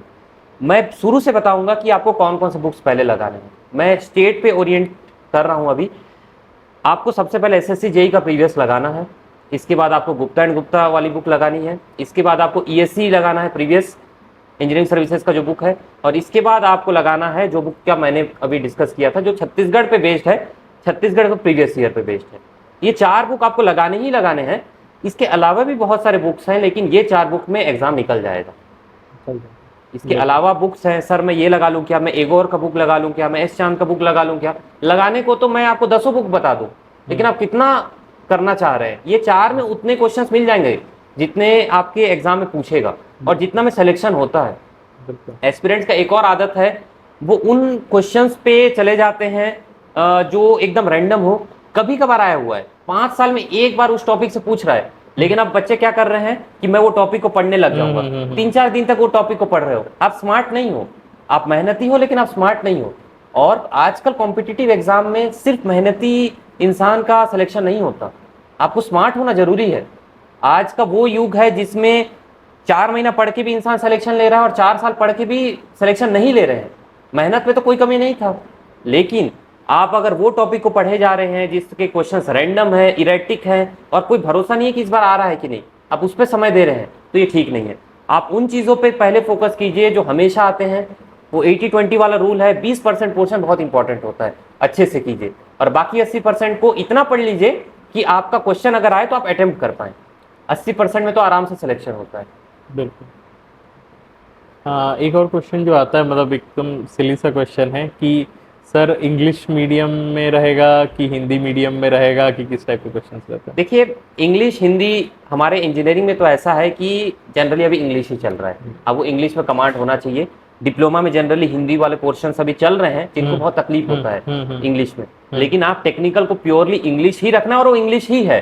ओके। इंग्लिश ही है वो, और नॉन टेक्निकल में आपको दोनों में क्वेश्चन पूछेगा, इंग्लिश और हिंदी। और मैं एडवाइस आपको करूंगा, एक ट्रिक है, मान के चलिए आपको दोनों क्वेश्चन पढ़ना है। अगर आपको कुछ डाउट होता है तो कभी कभी दोनों के ट्रांसलेशन में ऐसा एक हिंट मिल जाता है कि कौन सा ऑप्शन सही होने वाला है। बहुत सारे ऐसे क्वेश्चंस है जिसके चलते ये होता है, और सर इसी के चलते वो क्वेश्चन विलोपित भी होता है, क्योंकि आपने ट्रांसलेट अच्छे से नहीं किया। तो जो दावा आपत्ति करते हैं वो ये दिखाते हैं कि देखिए ये ट्रांसलेट अच्छे से नहीं हुआ, हम लोग इसके चलते गलती किया, और वो विलोपित हो जाता है। लेकिन बहुत जगहों पे वो एक ट्रिक भी दे देता है आपको कि इस पे क्या आंसर होगा। क्या आंसर? मतलब ये सिली क्वेश्चन नहीं था मेरा। नहीं, बिल्कुल सिली क्वेश्चन नहीं है। मतलब ये लोगों को क्योंकि अच्छा खासा डाउट रहता है, और खासकर जो लोग इंजीनियरिंग ज्वाइन करते हैं ना, उन लोगों की कई ऐसा पोर्शन रहता है ना, जो लोग डिप्लोमा करके आए हुए रहते हैं, तो वो लोगों का ये भी कहना रहता है कि सर मेरा मैथ्स उतना अच्छा नहीं है, मेरे कुछ पोर्शंस वीक हैं, क्या मैं कर पाऊंगा, क्या मेरे लिए ये एग्ज़ाम बना हुआ है कि नहीं, ऐसे टाइप के। मैं इस पे एक पॉइंट और जोड़ना चाहूँगा कि आप अपना कैलकुलेटर को ना साइड में रख दीजिए। अब अगर आप स्टेट का प्रिपरेशन कर रहे हैं, सब इंजीनियर में आपका कैलकुलेटर अलाउड नहीं है, इंजीनियरिंग सर्विसेज में अलाउड नहीं है, असिस्टेंट प्रोफेसर लेक्चरर में अलाउड नहीं है, हमारे स्टेट में अलाउड नहीं है। तो नहीं है तो आप कैलकुलेटर आप यूज़ करके जब एग्जाम आएगा तब मैं प्रैक्टिस करूंगा, ऐसा नहीं होता है। जब आप कैलकुलेटर यूज़ नहीं करेंगे तब आपका कैलकुलेशन फास्ट होगा, और ये कैलकुलेशन ना सिर्फ आपके डोमेन में काम आएगा बल्कि एप्टीट्यूड रीजनिंग में भी काम आएगा। बिल्कुल। इतना हद तक मत जाइए कि एक छोटा सा कैलकुलेशन भी आपको कैलकुलेटर से करना पड़े, ये ठीक नहीं है। डिवाइड नहीं कर पाते हैं, 100/9 करने के लिए इनको कैलकुलेटर चाहिए। वो अप्रोक्स कैलकुलेशन नहीं पता। अप्रोक्स कैलकुलेशन से आप आंसर निकाल सकते हैं। जैसे मैं एक एग्जांपल दूंगा, 4 ऑप्शन है, 2 तरीके होते हैं। पहले ऑप्शन को देख लीजिए, क्या पास पास है कि दूर दूर है। दूर दूर है, मेरे को तो फ्री हैंड मिल गया, मैं 9.81 जो ग्रेविटी है उसको 10 ले लूंगा। इधर उधर करके मैं एग्जैक्ट मेरा आंसर नहीं आएगा, लेकिन 4 ऑप्शन तो दूर दूर है ना, आप आंसर तक तो पहुंच जाओगे। अब कोई स्टूडेंट है जो एक्यूरेट बना रहा है और उसको 15 मिनट लग गया, और मैं वो क्वेश्चन को 2 मिनट में बना लूंगा, मैं ज्यादा स्मार्ट हूं, मैं सिलेक्शन लूंगा। और अगर वो पास है तब तो फिर वो आपको बनाना ही पड़ेगा, क्योंकि उसका और कोई तरीका नहीं। तब आप, और कुछ क्वेश्चंस ऐसे जानबूझ के रखे ही जाते हैं कि आपको पूछा जाए। एक और सिली सा क्वेश्चन, कौन कौन से ब्रांचेस अप्लाई कर सकते हैं? क्योंकि हमारे इंजीनियरिंग में बहुत सारे ब्रांचेस हैं, सिर्फ वो 4 या 5 मेजॉरिटी की बात नहीं हो रही है। तो कौन कौन ब्रांचेस इसमें अप्लाई कर सकते हैं? हमारे स्टेट में सर सिविल का जो स्कोप है वो सबसे ज़्यादा है। इलेक्ट्रिकल और मैकेनिकल के पोस्ट आते हैं लेकिन बहुत कम आते हैं। इंजीनियरिंग सर्विसेज में हमारे समय जो पोस्ट था वो 3 या 5 था, और हमारा 80 पोस्ट था। तो मुझे भी ये देख के लगता है कि यार उनके लिए बहुत दिक्कत है। इंजीनियरिंग सर्विसेज में इस बार जो पोस्ट आएगा उस पर भी पोस्ट रहेंगे, लेकिन सिविल के कंपैरिजन में कम रहेगा। अभी सब इंजीनियर आएगा तो हमारे पोस्ट अगर 500-600 हो तो उनके 50 या 100 होंगे। लेकिन इलेक्ट्रिसिटी विभाग का जब अभी पोस्ट आया था तो इसमें इलेक्ट्रिकल और मैकेनिकल का बहुत पोस्ट था। तो आपको फोकस करना है सीएससीबी की तरफ, ना कि सब इंजीनियर या फिर एससीएस की तरफ। आएगा तब आप तैयारी कीजिए, लेकिन अभी सीएससीबी का पोस्ट बहुत आने वाले हैं, जिसमें इलेक्ट्रिकल का बहुत पोस्ट रहेगा, 2nd नंबर पे मैकेनिकल रहेगा, और 3rd पे सिविल। सिविल का बहुत कम आता है सीएससीबी में, वो एक ऐसा विभाग है। तो आपको सीएससीबी का तैयारी करना है, और वो कंप्यूटर बेस्ड एग्जाम लेता है जो कि टीसीएस के द्वारा जनरली करवाया जाता है। तो आपको वो पैटर्न फॉलो कर सकते हैं। आप टीसीएस किस टाइप से क्वेश्चंस देता है, ट्रिक होता है सर कि आप कोई भी एग्जाम का तैयारी करें तो आपको ये पता करना चाहिए कि कौन सा बोर्ड ये एग्जाम ले रहा है, पीएससी ले रहा है, व्यापम ले रहा है, इंडिविजुअल बोर्ड ले रहा है, या कोई प्राइवेट बॉडी ले रहा है, या फिर कोई ऐसा संस्था ले रहा है जिसको ये टेंडर दिया हुआ है एग्जाम लेने का। सबका क्वेश्चन अलग अलग है और आप प्रेडिक्ट कर सकते हैं कि क्या बेसिस पे क्वेश्चन आने वाला है। बिल्कुल। एक एससीएस का रेंज अलग है क्वेश्चंस का, व्यापम का रेंज अलग है, पीएससी अलग टाइप से सोचता है, व्यापम अलग टाइप से सोचता है, सीएससी भी अलग टाइप से सोच रहे हैं। तो आप अगर ये चीज को जान ले तो आपका प्रिपरेशन बहुत स्मूथ चलेगा। बिल्कुल। सीएस और आईटी के लिए? सीएस और आईटी के लिए सर मैंने तो बैंगलोर है, बेंगलोर, हैदराबाद बस यही है। और लोग अप्लाई पोस्ट अभी आते हैं, जैसे अभी आईटीआई ऑफिसर का पोस्ट आया हुआ है, इसमें 242 पोस्ट आया हुआ है प्रोग्रामर का, असिस्टेंट प्रोग्रामर, और इसका अच्छी पोस्ट है। तो आपको अवेयरनेस भी होना चाहिए। मैंने सीएसआईटी वालों को देखा है कि उनका अवेयरनेस एक ही तरफ है, आईटी में जाना है और ये वो। लेकिन और उनका स्कोप भी उसमें ज्यादा है, ये कहना गलत नहीं होगा। आप यहाँ पे आ भी जाएंगे लेकिन एक मियर डेटा एंट्री ऑपरेटर के वो पे रह जाएंगे तो भी ठीक नहीं है। लेकिन कुछ पोस्ट हमारे स्टेट में भी निकलते हैं जो काफी अच्छे होते हैं, आपको पता होना चाहिए। जैसे भी 242 पोस्ट का मैंने बताया, जिसका जो फॉर्म भरने का टाइम था वो 2 दिन पहले तक का था, उसका एग्जाम 7 तारीख को है। तो इस टाइप के आपको अवेयरनेस रखना होगा। लेकिन ओवरऑल सिविल का सबसे ज्यादा स्कोप है, फिर मैकेनिकल और इलेक्ट्रिकल। अच्छा, अगर कोई और डिफरेंट ब्रांच का है, मैकेनिकल का है, तो क्या वो सिविल का दिला सकता है? नहीं, अगर आप जो डोमेन से बिलोंग करते हैं आपको उस डोमेन का डिग्री होना चाहिए आपके पास, तभी आप इस पोस्ट के लिए एलिजिबल रहेंगे। ओके। क्योंकि गेट में ऐसा होता है ना कि मैकेनिकल वाले सीएस का दिला सकते हैं, ऐसा होता है। तो आप थोड़ा अपने इंटरव्यू एक्सपीरियंस के बारे में बताइए और कैसे इंटरव्यू की तैयारी करनी चाहिए। इंटरव्यू ऐसी चीज है जिसका तैयारी अलग से नहीं किया जा सकता, ये आपका पर्सनैलिटी का टेस्ट है। तो इंटरव्यू को जितना फ्री फ्लो रखेंगे उतना अच्छा आपका इंटरव्यू जाता है। आप अगर ये सोचे कि मैं ये पढ़ के चले जाऊं और मेरे से ये पूछ लेगा, तो आप ऐसा कर रहे हैं कि पूरा समुद्र में वो वाला पार्ट निकालना चाह रहे हैं, जो कि पॉसिबल नहीं है। आप अपना जो पर्सनैलिटी है उसको डेवलप करने की ज़रूरत है। इंटरव्यूज़ कई टाइप के होते हैं। एक सिंपल इंटरव्यू होता है जिसमें आपका डोमेन से ही क्वेश्चन ज़्यादातर पूछ लिया जाता है। मैंने ऐसे इंटरव्यू देखा है जिसमें सिर्फ सिविल इंजीनियरिंग का ही पूछ लिए 90%, और 10% मियर आपका नॉन टेक का नाम मात्र और आप कहाँ से बिलोंग करते हो। मैंने ऐसा इंटरव्यू देखा है जिसमें 90% नॉन टेक था और नाम मात्र के लिए सिविल था। और एक और इंटरव्यू होता है जो स्ट्रेस इंटरव्यू होता है, और मेरा जो इंटरव्यू हुआ था वो स्ट्रेस इंटरव्यू था। और मैं इस बात से काफ़ी प्राउड भी फील करता हूँ कि अब वो सिचुएशन को मैंने हैंडल कर लिया, क्योंकि वो एक बहुत ही टेंस सिचुएशन था और मुझे काफ़ी टेस्ट किया गया था, और मैं उस पर अच्छा परफॉर्म करके अच्छे मार्क्स मैंने स्कोर किए थे इंटरव्यू में। ओके। क्या क्वेश्चंस पूछे गए थे आपसे? तो ऐसा था कि मैं शुरू से बताऊंगा कि जैसे ही आप इंटरव्यू, पहले तो सर माहौल जो होता है इंटरव्यू का ये बहुत ही टेंस होता है। आपके साथ इतने सारे लोग होंगे, आपके कॉम्पिटिटर्स हैं, या आपका सिलेक्शन हो रहा है या उसका सिलेक्शन हो रहा है, सब एक दूसरे से लड़ रहे हैं, फिजिकली नहीं लेकिन एक और मंच पे। तो आप इंटरव्यू में जैसे ही जा रहे होते हैं तो सबसे पहले तो अपने जो नर्व्स है उनको कूल करके जाइए, क्योंकि वो सामने वाले भी जो व्यक्ति हैं वो इंसान है, कोई बाहर से आया हुआ कोई व्यक्ति नहीं है, कोई एलियन नहीं है जो आपसे कुछ करेगा या आपको मारपीट देगा, कुछ नहीं करेगा। वो कुछ पूछेगा, आपको बताना है, नहीं आता है तो नहीं बताना। गलत चीज़ों की तरफ आप अगर नहीं गए तो आपका इंटरव्यू अच्छा है। कुछ उल्टा पुल्टा नहीं बोल दिए तो आपका इंटरव्यू अच्छा है। कुछ आंसर्स नहीं बता के आए तो इंटरव्यू खराब गया, ऐसा नहीं होता है। आपका जो पर्सनैलिटी है, आप कॉन्फिडेंस में है या नहीं है, क्वेश्चन डील कैसे कर रहे हैं, नहीं आता है तो कैसे डील कर रहे हैं, एटिकेट्स कैसे हैं, या कोई ऐसा सिचुएशन आपको दे दिया जाए तो कैसे आप डील कर रहे हैं, ये है। ऐसा नहीं है कि आप कुछ क्वेश्चंस को नहीं बताए तो आपका इंटरव्यू गलत जाएगा। मैं जब इंटरव्यू हॉल में गया तो शुरुआत ही थोड़ा सा उटपटांग था कि मुझसे पूछा गया कि आप एमटेक किए हैं कि नहीं। मैं बोला कि हाँ मैं एमटेक किया हूँ। फिर वो सामने से बोले कि एमटेक किए हैं तो आप लिखे क्यों नहीं इसके बारे में। तो मुझे याद था कि मैं लिखा हूँ 4th कॉलम में 10th 12th बीटेक और एमटेक। मैं बोला कि नहीं सर मैं 4th कॉलम में लिखा हूँ। तो फिर वो सामने से बोले तो क्या मैं अंधा हूँ, मुझे दिखाई नहीं देता क्या। तो मैं उस पॉइंट पे शांत हो गया, मैं उस पर क्या बोल सकता हूँ। तो वो बोले कि अगर आप एमटेक किए हैं तो आपको लिखना चाहिए। मुझे समझ नहीं आ रहा है कि मुझे क्यों ऐसा बोला जा रहा है कि एमटेक किए तो लिखना चाहिए। बाद में वो बोले कि आपने एमटेक किया है लेकिन किस डोमेन में किया है आपने नहीं लिखा है, कितने डोमेन्स में होते हैं। तो फिर मैं बताया, पूरे डोमेन्स बताया, एग्रीकल्चर से लेके इंजीनियरिंग से लेके आगे भी जो एमटेक होते हैं दूसरे दूसरे इसमें। और इस पॉइंट तक मैं बैठा नहीं था, मुझे बैठने को नहीं बोला गया था। तो आप समझ सकते हैं कि आप इंटरव्यू हॉल में गए और आप अभी तक बैठे नहीं हैं और आपके साथ ही इस टाइप से हो गया शुरुआत में ही, तो ठीक नहीं लगता है और आगे का क्या होने वाला है। उसके बाद उन्होंने क्वेश्चंस पूछने स्टार्ट किए कि आप कहाँ से हैं। बस्तर से हैं तो बस्तर के बारे में, बस्तर के क्या क्या हैं, बहुत सारे पॉलिसीज़ के बारे में पूछा गया।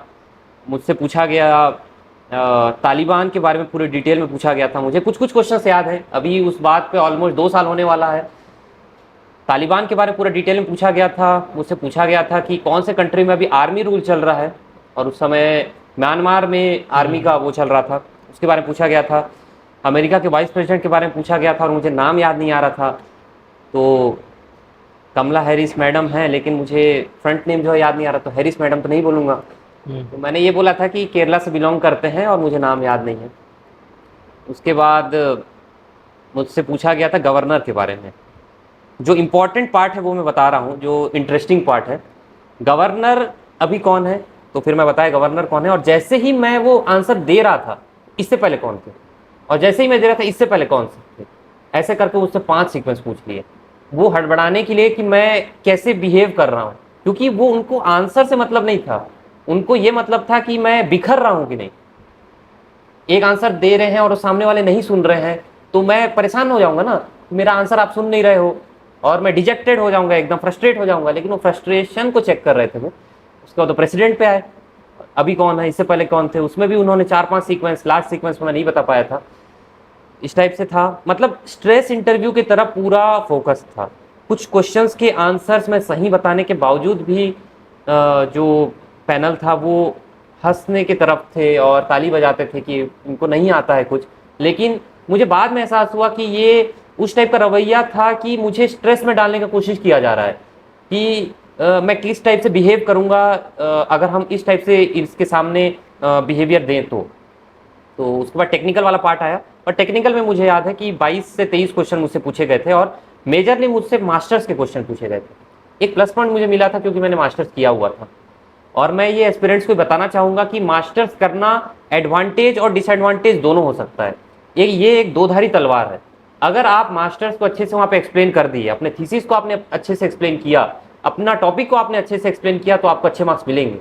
लेकिन अगर आपने खुद का थीसिस को अच्छे से एक्सप्लेन नहीं कर पाया तो आपको कम मार्क्स मिलेंगे, क्योंकि एमटेक एक प्रोफेशनल कोर्स है और आप प्रोफेशनल नहीं थे इसलिए आप आंसर नहीं कर पा रहे हैं। तो जो भी एमटेक किए हुए हैं और देख रहे हैं, तो आप अपना एमटेक को बहुत अच्छे से पढ़ लीजिएगा इंटरव्यू में जाने से पहले, क्योंकि अगर आप आंसर नहीं बताए तो आपको प्रॉब्लम झेलना पड़ सकता है। तो टेक्निकल पार्ट बहुत अच्छा था। नॉन टेक्निकल भी मैंने पूरे आंसर दिए, मतलब शुरू वाले पार्ट के अलावा और बीच में जो डिमोरलाइज थोड़ा सा करने की कोशिश किया जा रहा था, इसके अलावा सब कुछ अच्छा था। और फिर जाते वक्त जो उस पैनल के चेयरमैन थे उन्होंने मुझसे बोला कि छत्तीसगढ़ के 4 चिन्हारी करके वो रुक गए थे, तो मैंने उसके आगे का बताया, नरवा गरवा गुरवा बाड़ी। और फिर जैसे ही मैं इंटरव्यू में उठने लगा था, जो टेक्निकल पैनल के थे वो प्रोफेसर थे एनआईटी के, उन्होंने मुझसे कहा था कि आपका बहुत अच्छा इंटरव्यू गया, all the best for your selection. तो मुझे हिंट हो गया था कि शायद अच्छा गया है और कम मार्क्स भी मिल रहा होगा, तो शायद ये कन्विंस करके उनको अच्छे मार्क्स मिल जाएगा मुझे। तो ऑल इन ऑल इंटरव्यू बहुत स्ट्रेसफुल था लेकिन अच्छा था। और बाद में मुझे समझ में आया कि क्यों एक स्ट्रेसफुल इंटरव्यू मुझसे लिया गया। एक पीआई फॉर्म भराया जाता है और पीआई फॉर्म में मैंने अपने बीटेक्स के मार्क्स लिखे थे। बीटेक में मेरे बहुत हाई मार्क्स है, इंजीनियरिंग में उतने हाई मार्क्स नहीं स्कोर किए जाते हैं। मास्टर्स में आईआईटी से किया हुआ है मेरे 96 मार्क्स थे, 96% मार्क्स। उसके बाद जो डुअल गोल्ड मेडलिस्ट, ये भी मैंने मेंशन किया हुआ था। तो मैं ये सोचा कि अगर मैं पैनल में होता तो कैसे क्वेश्चंस पूछता, तो मैं भी कुछ इस तरीके से क्वेश्चंस पूछता, क्योंकि सामने से अगर टेक्निकली स्ट्रांग है कोई तो उसको स्ट्रेस में डाल के देखा जा सकता है, उसको सिचुएशन दिया जा सकता है, इस सिचुएशन पे आप क्या करोगे, और उस बेसिस पे टेस्ट किया जा सकता है। इसलिए मैंने शुरू में बोला कि इंटरव्यू का आप एज सच डायरेक्ट तैयारी नहीं कर सकते। आपको अपने बेसिक्स को क्लियर करना है और कॉन्फिडेंस में जाना है, जो आता है ईमानदारी से जवाब देना है। सामने वाले को बिल्कुल भी ये बनाने का कोशिश नहीं करना है कि मैं गलत आंसर दे के भी उनको कन्विंस कर लूँगा। वो आपसे काफ़ी एक्सपीरियंस्ड है, वो आपसे काफ़ी ज़्यादा नॉलेजेबल हैं और हज़ारों इंटरव्यू ले चुके हैं। आप जैसे कईयों को देख चुके हैं, चेहरा देख के वो बता देते हैं कि झूठ बोल रहा है, कि बना रहा है, कि सही बोल रहा है, कि ईमानदार है कि नहीं है। तो बस अपना कॉन्फिडेंस के साथ आप जाएंगे तो आपका इंटरव्यू जरूर अच्छा जाएगा। बिल्कुल। थोड़ा सा बताइए आपके ट्रेनिंग फेज के बारे में, जब सिलेक्ट हो जाते हैं ट्रेनिंग कहाँ होती है और क्या क्या होता है उसमें? हर विभाग का अपना अपना ट्रेनिंग का पैटर्न होता है। कुछ विभाग में डायरेक्ट आपको सब डिवीजन अलॉट कर दिया जाता है, मैं असिस्टेंट इंजीनियर का बता रहा हूँ। और कुछ विभाग में आपको फील्ड का ट्रेनिंग से पहले ऑफिस की ट्रेनिंग दी जाती है। तो हमारे विभाग में अभी मैं चीफ इंजीनियर्स ऑफिस में as an assistant engineer work कर रहा हूँ, और अभी मेरा मेजर काम जो है वो डेटा सेंटर में महानदी जल विवाद के ऊपर है। हमारा वाटर डिस्प्यूट चल रहा है महानदी रिवर के ऊपर उड़ीसा के साथ। तो अभी ट्रिब्यूनल भी आया हुआ था, और हमारा एक ट्रिब्यूनल जो है उड़ीसा भी गया हुआ था। तो इस पे जो भी डेटा डिवीजन से आ रहा है उसको कलेक्ट करके कंपाइल करके एक इंडेक्स तैयार किया जा रहा है, जो कोर्ट में प्रस्तुत किया जाएगा। तो अभी मेजर काम तो इस पे चल रहा है। इसके अलावा जब आप ऑफिस में होते हैं तो आपको डिज़ाइन चेक करवाया जाता है, बिल्स चेक करवाए जाते हैं, मतलब एक ओवरऑल आइडिया दिया जाता है कि कैसा सिस्टम वर्क करता है। फिर आप जब फील्ड में जाएंगे तो आपको उस फील्ड में फिजिकली काम करवाना पड़ेगा, आपको वर्क एग्जीक्यूट करवाना पड़ेगा। आपके अंडर कुछ सब इंजीनियर्स होंगे, कुछ टाइम कीपर्स होंगे जो आपके हेल्प के लिए होंगे। आपको एक डेडलाइन में उस काम को कंप्लीट करवाना पड़ेगा विद प्रॉपर स्पेसिफिकेशंस। उस स्पेसिफिकेशंस के बारे में आपको जानकारी ऑफिस से मिलेगा। आपका शेड्यूल ऑफ रेट्स कैसे पढ़ते हैं, या बिल कैसे तैयार किया जाता है, आइटम्स कैसे तैयार किए जाते हैं, ये सब आपको ऑफिस से पता चलेगा।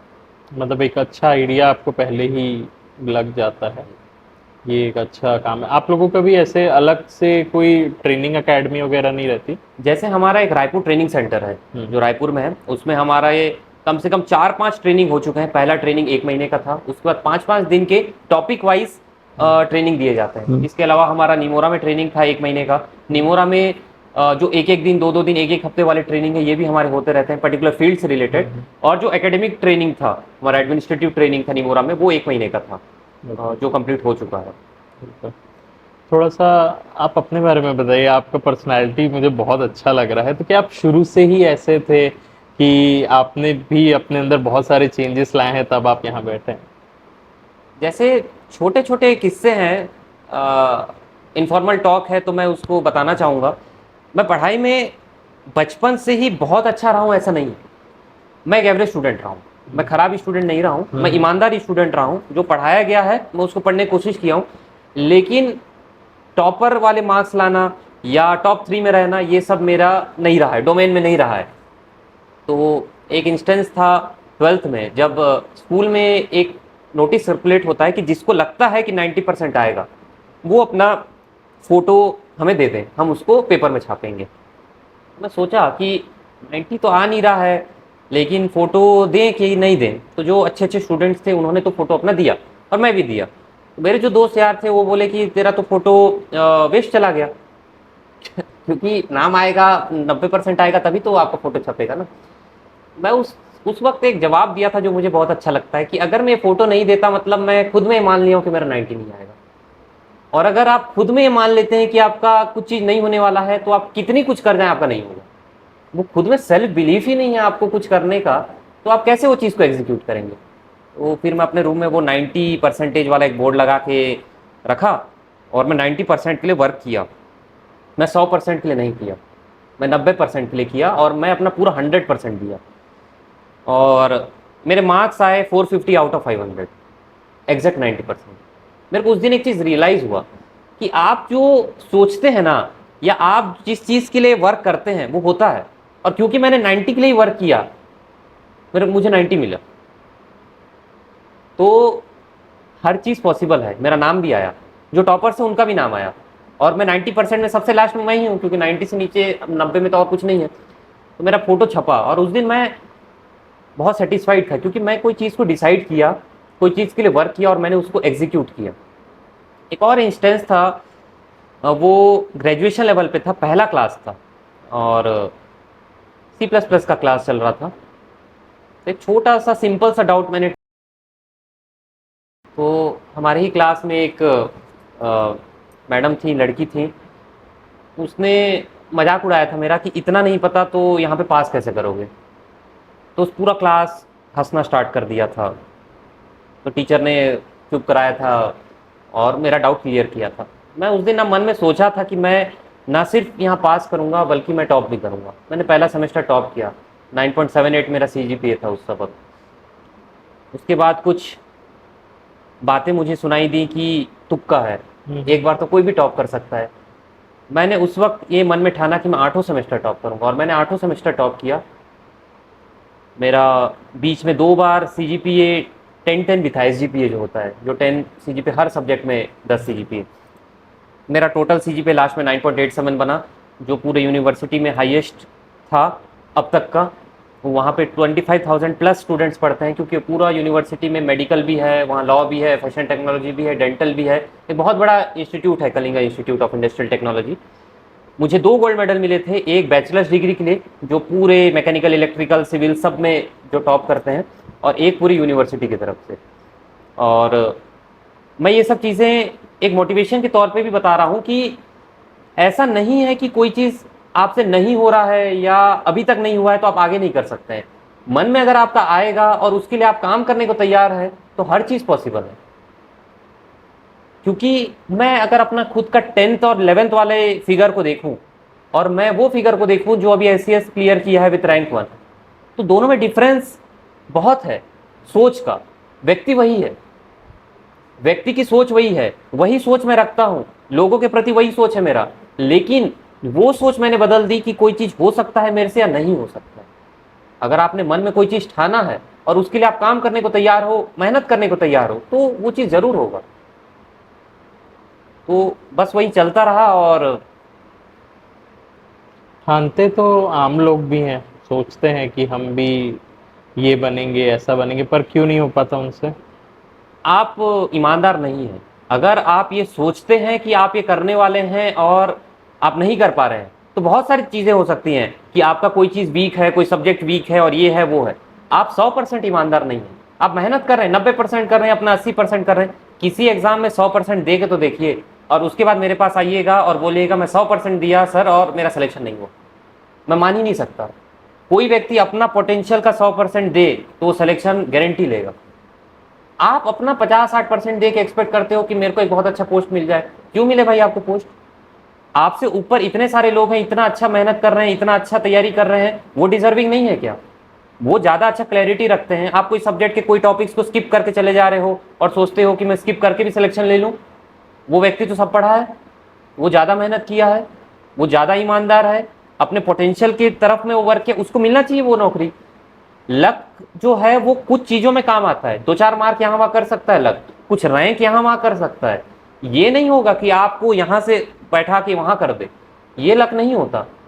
आप जब तक खुद के प्रति सिंसियर नहीं होंगे, खुद के प्रति आप ईमानदार नहीं होंगे। अरे यार, दूसरों का छोड़िए, आप खुद के लिए तो कीजिए। आपका लाइफ है, आपको तैयारी करना है, किसी और का छोड़िए आप। मैं जब आपको बोला कि आप गुड हार्ट रखिए, लोगों के प्रति बहुत अच्छा भावना रखिए, जन भावना रखिए, आप एक सेवक हैं, चलिए छोड़िए ये सब। आपको अपना मुद्दा रखना है, आपको सेल्फिश अपने लिए करना है, आप कीजिए ना। आपका लाइफ ना अच्छा होगा, आपको सुख सुविधा मिलेगा, आगे चल के आपका लाइफ अच्छा होगा, फाइनेंशियल आप इंडिपेंडेंट हो जाएंगे, फैमिली को अच्छे से आप सपोर्ट कर पाएंगे। खुद के लिए भी नहीं कर पा रहे हो क्या? दूसरों का तो छोड़ो, खुद का लाइफ है। एक समय लेकिन अगर आपका चले गया, एक पर्टिकुलर फेज अगर आपका चले गया, तब आप क्या कीजिएगा? उम्र बीत गया, जवानी थी, सब कुछ था। मैं उन स्टूडेंट्स को अलग से करना चाह रहा हूं जिनका फाइनेंशियल दिक्कत है, सिचुएशन ठीक नहीं है, फिर भी निकाल लेते हैं। लेकिन उनका क्या, जो सब कुछ होने के बाद बावजूद भी, सब फैसिलिटी मिलने के बावजूद भी ये एक्सक्यूज लेके आते हैं कि ये हो गया, 2-2 साल, 3-3 साल हो गया। एक एग्जाम फेल करता है इंसान, 2 करता है, और 2 एग्जाम के बाद भी अगर उसको समझ में नहीं आ रहा है कि मेरा गलती कहाँ है, तो ये आप पैटर्न सही नहीं है आपका, आप सही डायरेक्शन में नहीं जा रहे हैं। 2 एग्जाम मैक्सिमम लगता है सर एक इंसान को परखने में कि मैं कहाँ पे स्टैंड कर रहा हूँ। उससे ज़्यादा नहीं जाना चाहिए कोई भी पर्टिकुलर एग्जाम का।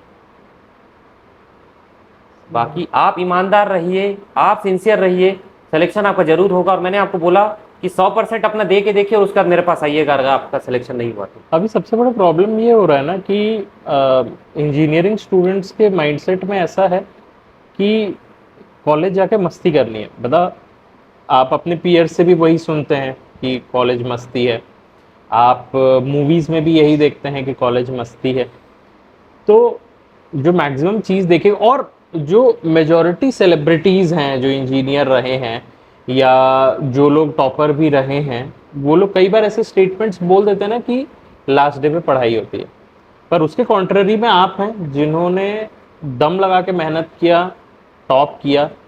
तो क्या करना चाहिए? पहली बात तो यही आपको स्टूडेंट्स को समझाना है कि किस तरीके से कॉलेज को बेस्ट यूटिलाइज करना चाहिए। मैंने बहुत मेहनत किया है बीटेक में, उतना मेहनत नहीं करना चाहिए, क्योंकि मुझे अभी भी अफसोस होता है कि मैं शायद उतना एंजॉय नहीं किया जितना एक इंजीनियरिंग स्टूडेंट को करना चाहिए। मैं लास्ट सेमेस्टर में किया, मेरा गेट क्लियर हो गया था, उस वक्त तक मेरा प्लेसमेंट हो गया था, मैंने नॉलेज पूरा गैदर कर लिया था, बस ऑप्शनल वाले सब्जेक्ट्स थे और मेरा आईआईटी में सिलेक्शन भी हो गया था। तो मेरा अब क्या है, मैं वो 6 महीना बहुत एंजॉय किया, मैंने दिल खोल के एंजॉय किया। वो 7 सेमेस्टर को मैंने यूटिलाइज करने का कोशिश किया वो 8वें सेमेस्टर में, लेकिन ऐसा नहीं होता। आप एंजॉय करना है, इंजीनियरिंग है, आप ग्रेजुएशन कर रहे हैं, आप एंजॉय कीजिए, लेकिन एक टारगेट बना के चलिए, ठीक है। एक बेसिक आपका अंडरस्टैंडिंग होना चाहिए। सिविल इंजीनियर हो, आरसीसी के बारे में नहीं पता, बीम कॉलम क्या है नहीं पता आपको बिल्डिंग मटेरियल कंक्रीट टेक्नोलॉजी के बेसिक्स नहीं पते, आप क्या सिविल इंजीनियर हो? वो डिग्री लेके फायदा ही क्या अगर वो डिग्री को आप जस्टिफाई ही नहीं कर रहे? तो उतना तो नॉलेज रखिए। कौन बोल रहा है आपको कि 95% लाइए और टॉप कीजिए? मत कीजिए आप टॉप, मैं तो खुद बोल रहा हूँ ना, मैंने किया है। उतना तक करने का जरूरत नहीं है, लेकिन अपना बेसिक तो क्लियर करके रखिए कम से कम, कि आप जब कॉम्पिटिटिव एग्जाम में जाएं तो आपको वो 2 साल एक्स्ट्रा ना लगे उसको पढ़ने में। मैं जब अपना तैयारी किया तो मुझे अलग से ज़्यादा एफर्ट लगाने का ज़रूरत नहीं पड़ा। मुझसे पूछते हैं आपको कितना टाइम लगा क्लियर करने में। एससीएस का अलग से टेक्निकल का मैंने 1.5 महीना ही पढ़ाई किया था अच्छे से, नॉन टेक्निकल में मैंने 2-2.5 महीना 3 महीना तैयारी की थी। लेकिन आपका पढ़ाई आप जब भी करें आपको वो कंप्लीट करना पड़ेगा, वर्क डन आपका जीरो रहेगा। आप या तो पहले कर जाइए या बाद में कर जाइए, घूम फिर के जितना मेहनत करके सिलेक्शन लेना है आपको उतना करना पड़ेगा, या तो पहले करो या बाद में करो। इसीलिए ग्रेजुएशन के समय अपना एक टारगेट रख लीजिए, 65% रख लीजिए, 65 to 75% रख लीजिए। ये 65-75 वो नहीं है जो आजकल कॉलेज में मिल रहा है, आजकल तो मार्क्स बहुत अच्छे से मिलते हैं। मेरा मानना है 65 to 75% पोर्शन का बेसिक जो है आपका क्लियर होना चाहिए। मार्क्स तो आजकल इंजीनियरिंग कॉलेजेस में बहुत अच्छे मिलते हैं और निर्देश भी होते हैं कि अच्छे मार्क्स दो। अभी कोरोना वाला पीरियड था तो सबके अच्छे अच्छे मार्क्स आए होंगे। वो मार्क्स को देख के ये मत सोचिएगा कि आपका नॉलेज यहाँ पे है। कोरोना में तो आप लोगों ने कैसे कैसे आंसर्स लिखे होंगे और कैसे कैसे मार्क्स मिला होगा ये आपको खुद को पता होगा। और अब आप कंपटीशन में आने वाले हैं तो आपको पुराने स्टूडेंट से सामना होगा जो इतना मेहनत किए हैं, अपना नोट्स प्रिपेयर किए हैं। तो आपको अपना बेस को क्लियर करना पड़ेगा। और आप जब इंजीनियरिंग कर रहे हैं तो अपना ये एम रखिए कि जो पढ़ाया जा रहा है एटलीस्ट मैं क्लास में सुनूं। बहुत ज़्यादा घर में जाके अगर ना पढ़ूं, ऑफिस अपने कॉलेज के बाद ज़्यादा ना पढ़ूं, ठीक है, लेकिन जो क्लास में पढ़ाया जा रहा है उतना तो सुन लीजिए। उतना भी दिमाग में रहेगा ना तो जब आप तैयारी करने आएंगे तो आपको उतना तकलीफ नहीं होगा। तो सर थोड़े और अदर एग्जामिनेशंस को डिस्कस करते हैं जो इंजीनियर्स दिला सकते हैं छत्तीसगढ़ में। जैसे असिस्टेंट प्रोफेसर हो गया, असिस्टेंट लेक्चरर, आई थिंक इनके पोस्ट आने के भी कुछ चांसेस हैं। तो कई लोगों को बहुत सारे डाउट्स रहते हैं, क्या होता है ये, कैसी लाइफ रहती है और किस तरीके से तैयारी करनी चाहिए, तो बताइए। मैं एक शब्द में कहूँ कि सबसे सुकून भरा जॉब प्रोफाइल क्या हो सकता है? बहुत सारे लोगों का बहुत सारा आंसर होगा, लेकिन मेरा ये मानना है कि जो टीचिंग का प्रोफेशन होता है ना, वो सबसे सुकूनदायक होता है। आप ज्ञान बांट रहे हैं, आप किसी के मन में वो आशा जगा रहे हैं, वो ऊर्जा जगा रहे हैं, ठीक है। तो असिस्टेंट प्रोफेसर और लेक्चरर का पोस्ट भी सिमिलर है, बहुत ही बढ़िया पोस्ट है। असिस्टेंट प्रोफेसर का जो पोस्ट है वो इंजीनियरिंग कॉलेजेस में वो एज एन असिस्टेंट प्रोफेसर के लिए रिक्रूट किया जाता है, और जो लेक्चरर होते हैं वो पॉलिटेक्निक जो कॉलेजेस होते हैं, डिप्लोमा कॉलेजेस जो होते हैं, उनको रिक्रूट किया जाता है। फॉर असिस्टेंट प्रोफेसर एमटेक जो है रिक्वायरमेंट है, मिनिमम रिक्वायरमेंट, और लेक्चरर के लिए मिनिमम रिक्वायरमेंट बीटेक है। सिमिलर है एग्ज़ाम, लेकिन जैसे स्टेट इंजीनियरिंग सर्विसेज में 2 एग्ज़ाम होते हैं, नॉन टेक्निकल का अलग और टेक्निकल का अलग, इसमें सिर्फ एक एग्जाम होता है और उसमें नॉन टेक्निकल और टेक्निकल एक ही एग्जाम में पूछा जाता है। जैसे स्टेट इंजीनियरिंग सर्विसेज में 150 के 2 पेपर हो गए, इसमें सिर्फ 150 का एक पेपर है जिसमें 100 क्वेश्चन आपके टेक्निकल के हैं और 50 क्वेश्चन आपके नॉन टेक्निकल के हैं। और उस 100 क्वेश्चन टेक्निकल में क्या डिफरेंस है हमारे टेक्निकल से, तो सिमिलर है, एक्सेप्ट कि एक पोर्शन एक्स्ट्रा ऐड हो जाता है असिस्टेंट प्रोफेसर में, वो है आपका मैथमेटिक्स, इंजीनियरिंग मैथमेटिक्स, जो आप गेट के दौरान जो पढ़ते हैं वो वाला पोर्शन आ जाता है। करीबन 15 से 20 क्वेश्चंस भी पूछे जाते हैं, तो वो एक डिसाइडिंग फैक्टर होता है कि अगर वो सब्जेक्ट आप पढ़ के नहीं जाए तो वो एग्जाम आप नहीं निकाल पाएंगे। इसके बाद वाला स्टेज सिमिलर है, आपका इंटरव्यू है और ये पीएससी के द्वारा ही कंडक्ट करवाया जाता है। आप एक गैजेटेड पोस्ट में रहेंगे, आप एक ऑफिसर पोस्ट में रहेंगे और वर्क प्रोफाइल काफ़ी अच्छा रहेगा। सब इंजीनियर के बारे में अगर बात करें तो क्या होता है उसमें और किस तरीके का जॉब प्रोफाइल रहता है? हमारे इंजीनियरिंग में तो सभी प्रोफाइल्स बहुत अच्छे हैं एकदम। इंजीनियरिंग स्टूडेंट हो और इंजीनियरिंग का जॉब कर रहे हो तो उससे अच्छा क्या होगा, नहीं तो मैक्सिमम को तो अपना स्ट्रीम चेंज करना पड़ रहा है आजकल। तो आप तो अपने ही स्ट्रीम में हो तो आपको तो खुश होना चाहिए कि जो पढ़े हो, जिसका सपना लेके आपने वो चीज़ पढ़ा है, वो चीज़ को करने का मौका मिल रहा है। तो सब इंजीनियर का पोस्ट बहुत बढ़िया पोस्ट है और सबसे ज़्यादा पोस्ट भी जो आते हैं वो सब इंजीनियर में आते हैं क्वांटिटी वाइज। तो जो चांसेस हैं सिलेक्शन के वो सब इंजीनियर में ज़्यादा होते हैं। सब इंजीनियर में एक सिंगल एग्ज़ाम होता है और कोई इंटरव्यू नहीं होता। एग्ज़ाम के हिसाब से आपका मेरिट निकलेगा, जिसके ज़्यादा मार्क्स उसका सिलेक्शन हो जाएगा।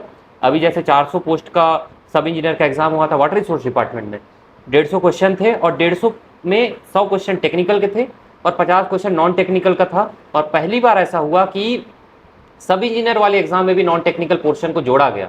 इससे पहले तक सिर्फ टेक्निकल एग्जाम था वो। तो इससे मन में अभी स्टूडेंट्स के ये भी क्वेश्चन आते हैं कि सर आगे क्या करें, हम तो डिप्लोमा वाले स्टूडेंट्स हैं या फिर हमारा टारगेट तो सब इंजीनियर ही है, तो क्या हमें नॉन टेक भी पढ़ना चाहिए? तो ऐसा है कि क्योंकि ये एग्जाम व्यापम के द्वारा करवाया गया था जरूर, लेकिन ये एक ही विभाग का था, वो है वाटर रिसोर्स। तो वाटर रिसोर्स डिपार्टमेंट में ये रिक्वायरमेंट था कि हम नॉन टेक्निकल पोर्शन भी जोड़ें। लेकिन जब संयुक्त भर्ती आएगा तो ये ज़रूरी नहीं है कि आपका नॉन टेक्निकल भी उसमें हो सकता है 150 का 150 टेक्निकल ही हो जो पहले फॉलो हो रहा हो। लेकिन छत्तीसगढ़ जीएस पढ़ने में या इंडिया जीएस पढ़ने में क्या दिक्कत है? एक जीएस वाला पैटर्न है, एक जीएस वाला पोर्शन है जो आपका पर्सनैलिटी को एनहेंस कर रहा है। आसपास वाले सिचुएशन को जानना और 4 आदमी के बीच में स्टैंड करके कुछ बोलना, ये तो जीएस से ही आता है ना। तो थोड़ा थोड़ा पढ़ते रहिए, 20% टाइम अपना जीएस को दे दीजिएगा और 80% टाइम अपना टेक्निकल को दे दीजिएगा। एक सिंगल एग्जाम होने के कारण ये बहुत अच्छा है, क्योंकि इंटरव्यू में अनसर्टेनिटीज होती हैं, मार्क्स हैपाजार्ड मैनर में भी आ जाता है, जिसके चलते सिलेक्शन और नॉन सिलेक्शन में उसका एक बहुत बड़ा रोल प्ले करता है इंटरव्यू। लेकिन सब इंजीनियर में एक एग्ज़ाम में अच्छा मार्क्स स्कोर कीजिए और अपना सिलेक्शन ले लीजिए। प्रीवियस ईयर क्वेश्चंस को अच्छे से बनाइए, प्रीवियस ईयर क्वेश्चंस बहुत रिपीट होते हैं as compare to state engineering service. Sub engineer वाले एग्जाम में ज़्यादा रिपीट होते हैं क्वेश्चंस। तो जब आप इस एग्ज़ाम की तैयारी कर रहे थे तो बिल्कुल मान ही लिए थे कि फर्स्ट रैंक लाना है कि सिर्फ क्लियर करना था, और जब रिजल्ट आया तो क्या रिएक्शन था, किसको कॉल किया, क्या क्या किया था आपने? इसमें भी एक बहुत ही इंटरेस्टिंग वाकया है। मैं उस वक्त एज एन असिस्टेंट प्रोफेसर काम कर रहा था एक प्राइवेट कॉलेज में बिलासपुर में, और पीएससी, हमारे स्टेट के पीएससी का ये बहुत अच्छा लगता है मुझे कि जिस दिन आपका इंटरव्यू कंप्लीट होता है उस दिन जनरली आपका रिजल्ट भी आ जाता है। तो 18 अगस्त के दिन मेरा इंटरव्यू था और 19 अगस्त को लास्ट जिनके लोगों का इंटरव्यू होना था वो कंप्लीट हो रहा था। तो इंतज़ार कर रहे थे, और वो जो इंतज़ार का पल रहता है ना, ये बहुत ही अलग टाइप होता है, क्योंकि रैंक आ जाता है, रैंक के लिए पढ़ा नहीं जाता, मेरा मानना है। ठीक है, आप अगर सिविल सर्विस की तैयारी कर रहे हैं जिसमें बहुत ज़्यादा क्राइटेरियाज हैं कि आपका ये पोस्ट पे ये रेप पे ये, तो ये तो सिमिलर ग्रेड पे वाले, तो आपका सिलेक्शन होना जो है वो पहला क्राइटेरिया होता है। तो इंटरव्यू का जैसे ही कंप्लीट हुआ था तो मेरे मन में ये तो था कि मैं इंटरव्यू में ठीक स्टैंड किया हूँ, खराब नहीं, और रिटर्न के मार्क्स मेरे ठीक ठाक थे, लेकिन बहुत सारे क्वेश्चंस जो थे वो विलोपित होने वाले थे कि क्या होने वाले थे, तो एग्जैक्ट मार्क मुझे नहीं पता था। और इतना अफवाह भी उड़ा था कि 600 में 500 प्लस लाए हैं लोग और ये वो, तो मैं मन में सोचा था कि ये क्या हो रहा है। पिछले बार तो टॉपर के इंटरव्यू के 7 मार्क्स 400 से थोड़े ज़्यादा। तो सर ये बताइए कि जब आपका रिजल्ट आया था तो क्या आपने उस समय महसूस किया था? क्या क्या एक्सपीरियंसेस थे? किनको फ़ोन लगाया? और क्या उस समय तैयारी से पहले आपने फिक्स करके रखा हुआ था कि मेरा इसमें भी मैं फर्स्ट रैंक लेके आऊँगा और टॉप करूँगा? नहीं, ऐसा बिल्कुल भी नहीं था कि मुझे टॉप करना है। ये था कि मुझे सिलेक्शन लेना है। मुझे सिलेक्शन लेना है, और मैंने ये रूल आउट कभी नहीं किया था कि मैं टॉप नहीं कर सकता। जैसे कि मैंने पहले बताया था कि अगर आप कोई चीज़ को रूल आउट करते हैं तो नहीं होता।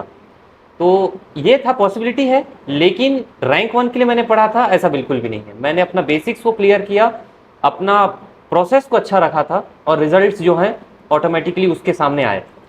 तो जिस दिन रिजल्ट का बात है, वो भी एक बड़ा इंटरेस्टिंग वाकया है। मैं उस वक्त बिलासपुर में था, एक प्राइवेट कॉलेज में मैं असिस्टेंट प्रोफेसर के तौर पे काम कर रहा था।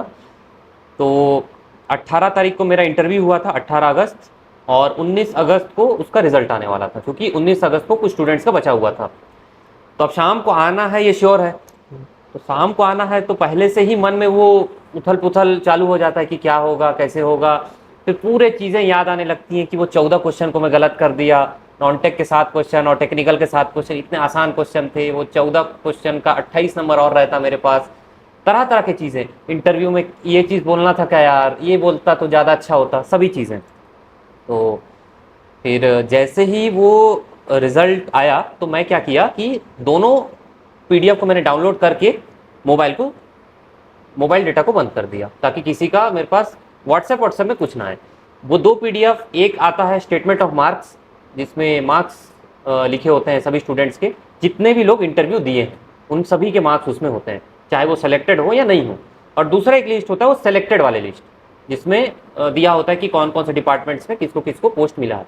तो मैं स्टेटमेंट ऑफ मार्क्स वाले पीडीएफ को मैंने ओपन किया, और मैं नीचे से स्क्रॉल कर रहा था।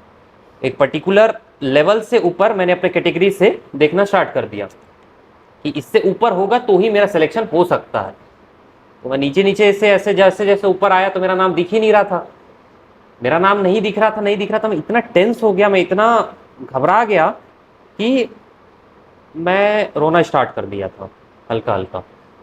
और मैं सेकंड रैंक में आते आते मैं वो मोबाइल बंद कर दिया। उसके बाद मेरा ये था कि मेरा सिलेक्शन नहीं हुआ, मेरा नाम नहीं दिख रहा था। और जब भी इस टाइप से रिजल्ट आता है, आप साउंड माइंडसेट में नहीं होते हो। आप इंटरव्यू दिए हो, आप एक्सपेक्ट कर रहे हो अपने सिलेक्शन का, तो आपका माइंड स्थिर नहीं है, हाथ वाथ थरथराता है, थोड़ा थोड़ा हाथ वाथ में पसीना आता है। तो इसीलिए मैं उस वक्त सेकंड रैंक में आके अपना मोबाइल बंद कर दिया था, ये सोच के कि मेरा सिलेक्शन नहीं हुआ है। मैंने फर्स्ट रैंक इसीलिए देखा कि जब किसी से चर्चा होगा तो बताने बनेगा कि कौन टॉप किया था। आप किसी एग्जाम का तैयारी कर रहे हैं तो आपको पता होना चाहिए कि उसमें कौन टॉप किया, कितने मार्क्स टॉपर के रहे। मैंने जब वो फिर नाम देखा, मेरा नाम था निर्मल पांडे करके। उसके बाद मैं रोल नंबर को 10 बार मिलाया, यही रोल नंबर है ना, यही रोल नंबर है ना, मैं ही हूँ ना करके। तो मैं बहुत जोर जोर से रोया था। कभी कोई चीज़ को आप मैनिफेस्ट करते हैं और वो सामने आपके आंखों पे हो रहा होता है, तो वो आप एज्यूम किए होते हैं कि मैं उस समय कैसे बिहेव करूंगा, ये करूंगा, वो करूंगा, वो लेकिन नेचुरली निकलता है उसके बाद। तो बहुत रोया था। तो मुझे याद है कि आसपास के लोग आ गए थे कि क्या हो गया करके। तो मैं बताया था कि जो एग्ज़ाम का मैं तैयारी कर रहा था उसका मुझे सिलेक्शन हो गया है। तो उनको ये लगा कि कुछ कौन थे आसपास, कॉलेज में थे आप? आसपास और जो प्रोफेसर, असिस्टेंट प्रोफेसर थे और कुछ स्टूडेंट्स थे, हम्म। क्योंकि मैं कैंपस में ही रुकता था। हम्म। तो वो सब भी आ गए थे। उसके बाद फिर मैंने पापा को फ़ोन लगाया, पापा वॉक में थे। और तो मेरा मैं रो रहा था। पापा बोले कि नहीं हुआ क्या बेटा करके। तो मैं बोला नहीं पापा, हो गया है, और मैं टॉप भी कर लिया हूँ। बहुत खुश। पापा के पैर में भी थोड़ा प्रॉब्लम है, तो उतना अच्छे से नहीं चल पाते हैं, लेकिन उस वक्त तो दौड़ रहे थे। तो बहुत खुश हुए। उससे बोले कि बहुत बड़ा जो मेरा इच्छा है, मेरा जो सपना है वो पूरा किया करके। तो बहुत खुश थे। और फिर उसके बाद तो, और मैं बाहर था घर के, और मैं घर 1.5 महीना और गया नहीं सिलेक्शन के बाद। मैं मम्मी पापा को बोला कि आपका टाइम है, आप एंजॉय करो, क्योंकि अगर मैं आ गया उस वक्त घर पे तो सभी फोकस मेरे पे आएगा। और मैं अगर नहीं हूँ अभी 1.5 महीना, 1.5 महीने के बाद तो मैं आऊँगा ही। तो आप अभी पूरा एंजॉय कीजिए। तो बहुत, तो वो था क्या है कि मैं जगदलपुर से बिलोंग करता हूँ। पढ़ाने के लिए मम्मी पापा मुझे जगदलपुर ले आए थे। जगदलपुर से या बस्तर से जनरली सिलेक्शंस बहुत कम होते हैं और सिलेक्शंस के साथ रैंक आना और भी रेयर हो जाता है। तो बहुत ही एक रेयर इंसिडेंट था किसी पीएससी के एग्ज़ाम में किसी स्टूडेंट का टॉप करना। तो बहुत कॉल्स आए, मुझे अननोन नंबर से कॉल आते थे, पापा को अननोन नंबर से कॉल आते थे कि सिलेक्शन हुआ है, लड़का सिलेक्शन लिया है, नाम ऊंचा किया है करके। तो बहुत अच्छा लगा। सिलेक्शन के बाद वाला टाइम बहुत अच्छा था। एक और छोटा सा इंसिडेंट है कि इंटरव्यू के जब डेट्स आए तो उसके 2-3 महीना पहले, 2-4 महीना पहले मेरा बर्थडे था और चॉकलेट्स जमा हो जाते हैं बर्थडे में और सब कुछ को एक साथ तो नहीं खाओगे। उसमें से एक बड़ा चॉकलेट जो है उसका मैंने एक्सपायरी देख लिया था और वो एक्सपायरी हो रहा था हमारे इंटरव्यू के बाद, मतलब अभी उस पर था टाइम। मैं सोचा कि मैं ये चॉकलेट को तभी खाऊंगा जब मेरा सिलेक्शन जिस दिन होगा, ठीक है। और उसको मैं रखा था और वो चॉकलेट का मिठास मुझे आज भी याद है, क्योंकि बहुत बड़ा चीज़ नहीं है कोई चॉकलेट खरीद के खाना या चॉकलेट को बचा के रखना, लेकिन वो चॉकलेट को हमेशा देखना अपने कबर्ड में और याद करना कि जिस समय आपका सिलेक्शन होगा तब मैं उस दिन खाऊंगा और इसका मिठास मुझे उस दिन पता चलेगा। मैं उस दिन रात को वो चॉकलेट को खाया। ये भी एक ऐसा पर्सनल इंसिडेंट है जो मैंने बहुत ही रेयर लोगों के साथ शेयर किया है, क्योंकि कुछ लोग हंस सकते हैं इस बात को सुन के कि छोटा सा चॉकलेट को लेकर इतना सोच कैसे रख सकते हैं, लेकिन मेरे मन में था कि जिस दिन होगा तो उस दिन देखा जाएगा, उस दिन खाऊंगा मैं उसको। एक चॉकलेट को बचा लेता हूँ। बहुत सही। बस यही था। आपके अंदर कुछ बहुत ही अलग है, बहुत ही अलग। लोग जो इंस्टेंट ग्रेटिफिकेशन के पीछे भागते हैं, जो तुरंत मिल जाए, और उसको आपने हमेशा से डिले किया कि यार बाद में करेंगे, अभी मेहनत करते हैं करके। यही एक टॉपर की पहचान होती है। मैं यही कहना चाहूँगा कि जैसे कहते हैं ना लोग कि 4 दिन का ज़िंदगी है, जी लेते हैं, जवानी है, एंजॉय कर लेते हैं। नहीं यार, ऐसा नहीं है। एक बार अपना जो पाना है उसको पा लो, उसका समय ही समय है और उसके बाद और अच्छी-अच्छी चीज़ें मिलेंगी आपको। जो छोटी-छोटी चीज़ों के पीछे आप अपना समय व्यर्थ कर रहे हो या जो चीज़ आपका कर्म है उससे पीछे आप भाग रहे हो और दूसरे चीज़ों पे ध्यान दे रहे हो, तो आपको वो चीज़ें तो मिल जाएँगी, वो लेकिन छोटी चीज़ें हैं। लेकिन जो मेन के पीछे आपके इतने सारी खुशियाँ छुपी हुई हैं, ये आपको दिखाई नहीं दे रहा है। तो जब भी आप अपना टाइम को उन चीज़ों पे व्यर्थ करते हैं, तो ये एक बार ये ज़रूर सोचिएगा कि कुछ सालों के बाद जब मैं पीछे पलट के इन टाइम को देखूँगा, तो कैसा लगेगा मुझे। सब कुछ था, समय था, शक्ति थी, तब भी मैंने वो चीज़ नहीं किया, तो क्या मैंने अपने जीवन के साथ सार्थक काम किया है? मैं अपने स्टूडेंट्स के बीच में जब मैं पढ़ा रहा होता हूँ, तो ये चीज़ ज़रूर कहता हूँ कि बिना कष्ट के कृष्ण की अपेक्षा करना बेवकूफ़ी है। जब तक आप कष्ट नहीं करेंगे, तो कृष्ण आपको नहीं मिलेंगे। कष्ट करोगे तो आपको कृष्ण मिलेंगे। और यहाँ पे अभिप्राय जो है कृष्ण का, वो आपके टारगेट्स या आपके एम या आपकी खुशियों की तरफ है। अपना कर्म और अपना जो जिस चीज़ के लिए आप आए हो या जो चीज़ आप करना चाहते हो, वो चीज़ आप करो, उसके बाद आपका जीवन अच्छा होगा। अगर आपसे अगर स्टूडेंट जुड़ना चाहते हैं, आपसे भी बात करना चाहते हैं, तो किस तरीके से कांटेक्ट कर पाएंगे? अभी जैसे स्टेट के बहुत सारे स्टूडेंट्स देख रहे होंगे, तो उनके नंबर मेरे पास मेरा नंबर तो उनके पास होगा ही होगा। मैंने अपना पर्सनल नंबर भी उनको दे के रखा हुआ है। तो मैं अपना जो व्हाट्सएप नंबर है, पर्सनल व्हाट्सएप नंबर, वो छोड़ जाऊंगा वीडियो के नीचे डिस्क्रिप्शन बॉक्स में, आप डाल दीजिएगा और उस नंबर पे आप व्हाट्सएप कीजिएगा। अगर आपको बात करना हो तो उस पर मैसेज कीजिएगा कि कब बात कर सकते हैं, मैं आपको टाइम बता दूंगा, क्योंकि बहुत सारे वर्क्स रहते हैं, कुछ पर्सनल टाइम भी रहता है, तो सभी को उस इंस्टेंट पे अटेंड कर पाना मुश्किल होता है, लेकिन मैं समय उनको बता देता हूँ और मैं हर एस्पिरेंट पे फोकस करता हूँ। मेरा ये मानना है कि अगर मेरे अंदर कुछ है जो मैं सामने वाले व्यक्ति को देकर उसका जीवन और अच्छा कर सकता हूँ, तो वो करना चाहिए, क्योंकि मैं अगर किसी का अच्छा करूँगा तो मेरे साथ कभी बुरा हो रहा होगा तो भगवान देख रहे हैं, वो होने नहीं देंगे। सिंपल फिलॉसफी है, इस फिलॉसफी के पीछे मैं चलता रहता हूँ। कभी होने का रहेगा कुछ दुर्भाग्य तो भगवान बचा लेंगे, क्योंकि मैं कुछ अच्छा काम किया हूँ। बिल्कुल बिल्कुल। तो हम लोगों ने ऑलमोस्ट सारी चीज़ें कवर कर ली हैं, किस तरीके से एग्ज़ाम को क्लियर करना चाहिए। एक फाइनल मैसेज चाहिए आपकी तरफ से, आपका सीक्रेट जो आपको लगता है कि इसको अगर आप बस पकड़ के चल लोगे तो आपकी लाइफ बहुत अच्छी हो जाने वाली है और इस एग्ज़ाम में आप एक्सेल करेंगे, वो क्या होगा? आप कॉम्पिटिटिव एग्ज़ाम देने वाले हैं, और कॉम्पिटिटिव एग्ज़ाम आपके पोस्ट के कंपैरिजन में कितने गुना आजकल दे रहे हैं ये आपको पता है। सभी में क्वालिटीज़ हैं, सभी में मेहनत करने का वो क्षमता है।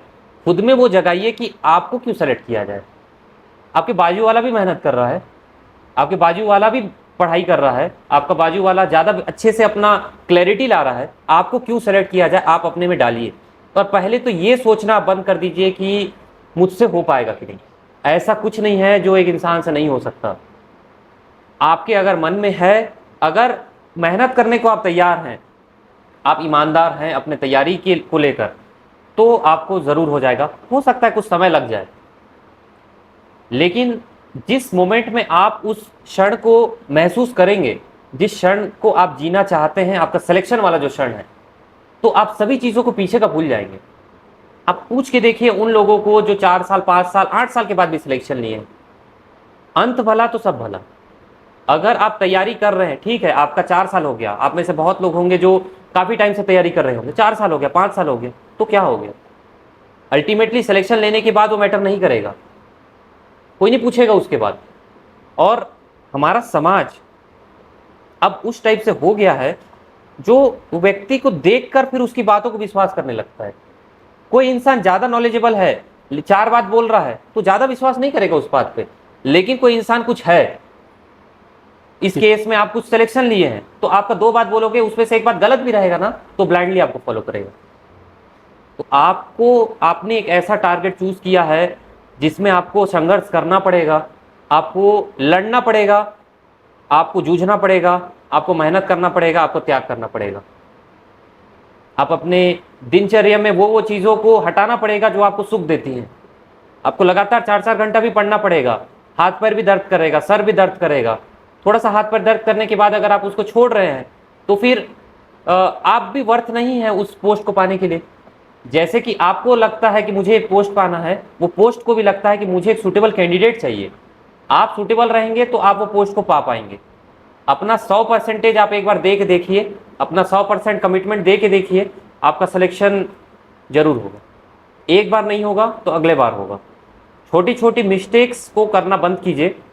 सिली मिस्टेक्स आप लोग बहुत करते हैं, क्वेश्चंस को ज़्यादा नहीं लगा के डायरेक्ट चले जाते हैं एग्ज़ाम देने के लिए, और कोई न्यूमेरिकल भी है तो सोचते हैं कि ये तो मेरे से बन ही जाएगा।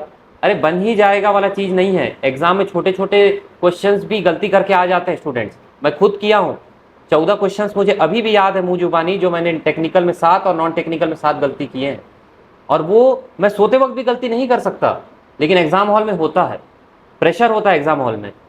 तो आप अपना मेहनत कीजिए, और आप जिस भी भगवान को मानते हैं, आप जिस भी कास्ट से हैं, आप जिस भी रिलीजन से हैं, अपने मन में भक्ति जरूर रखिएगा, अपने मन में अच्छा करने का साहस रखिएगा, और जन भावना रखिएगा कि आपको कुछ अच्छा करने के लिए सिलेक्शन लेना है, तो आपका सिलेक्शन होने में वो योगदान जरूर करेंगे।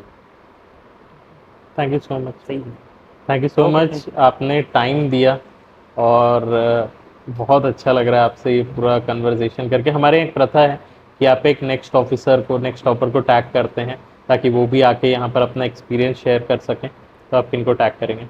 मेरे भाई समान मेरे एक मित्र हैं शुभम गुप्ता, मेरे ही साथ इस एग्ज़ाम में उन्होंने सिलेक्शन लिया है, और सिमिलर व्यक्तित्व है हमारा, सिमिलर सोच भी रखते हैं, और मैं चाहूँगा कि उनके भी जो थॉट प्रोसेस हैं स्टूडेंट्स को पता चले। तो मैं शुभम गुप्ता सर को, शुभम सर, मेंटर्स ज्ञान की टीम आपको इनवाइट करती है कि आप पर आके आप अपना एक्सपीरियंस शेयर करें, एंड बहुत अच्छा लगा आपसे बात करके। ऐसे ही अगर आपको और वीडियोस चाहिए तो चैनल को सब्सक्राइब करिएगा, एंड ये वीडियो पसंद आए लाइक करिएगा। मिलते हैं अगले एपिसोड में, तब तक के लिए bye bye, thank you, have a nice day.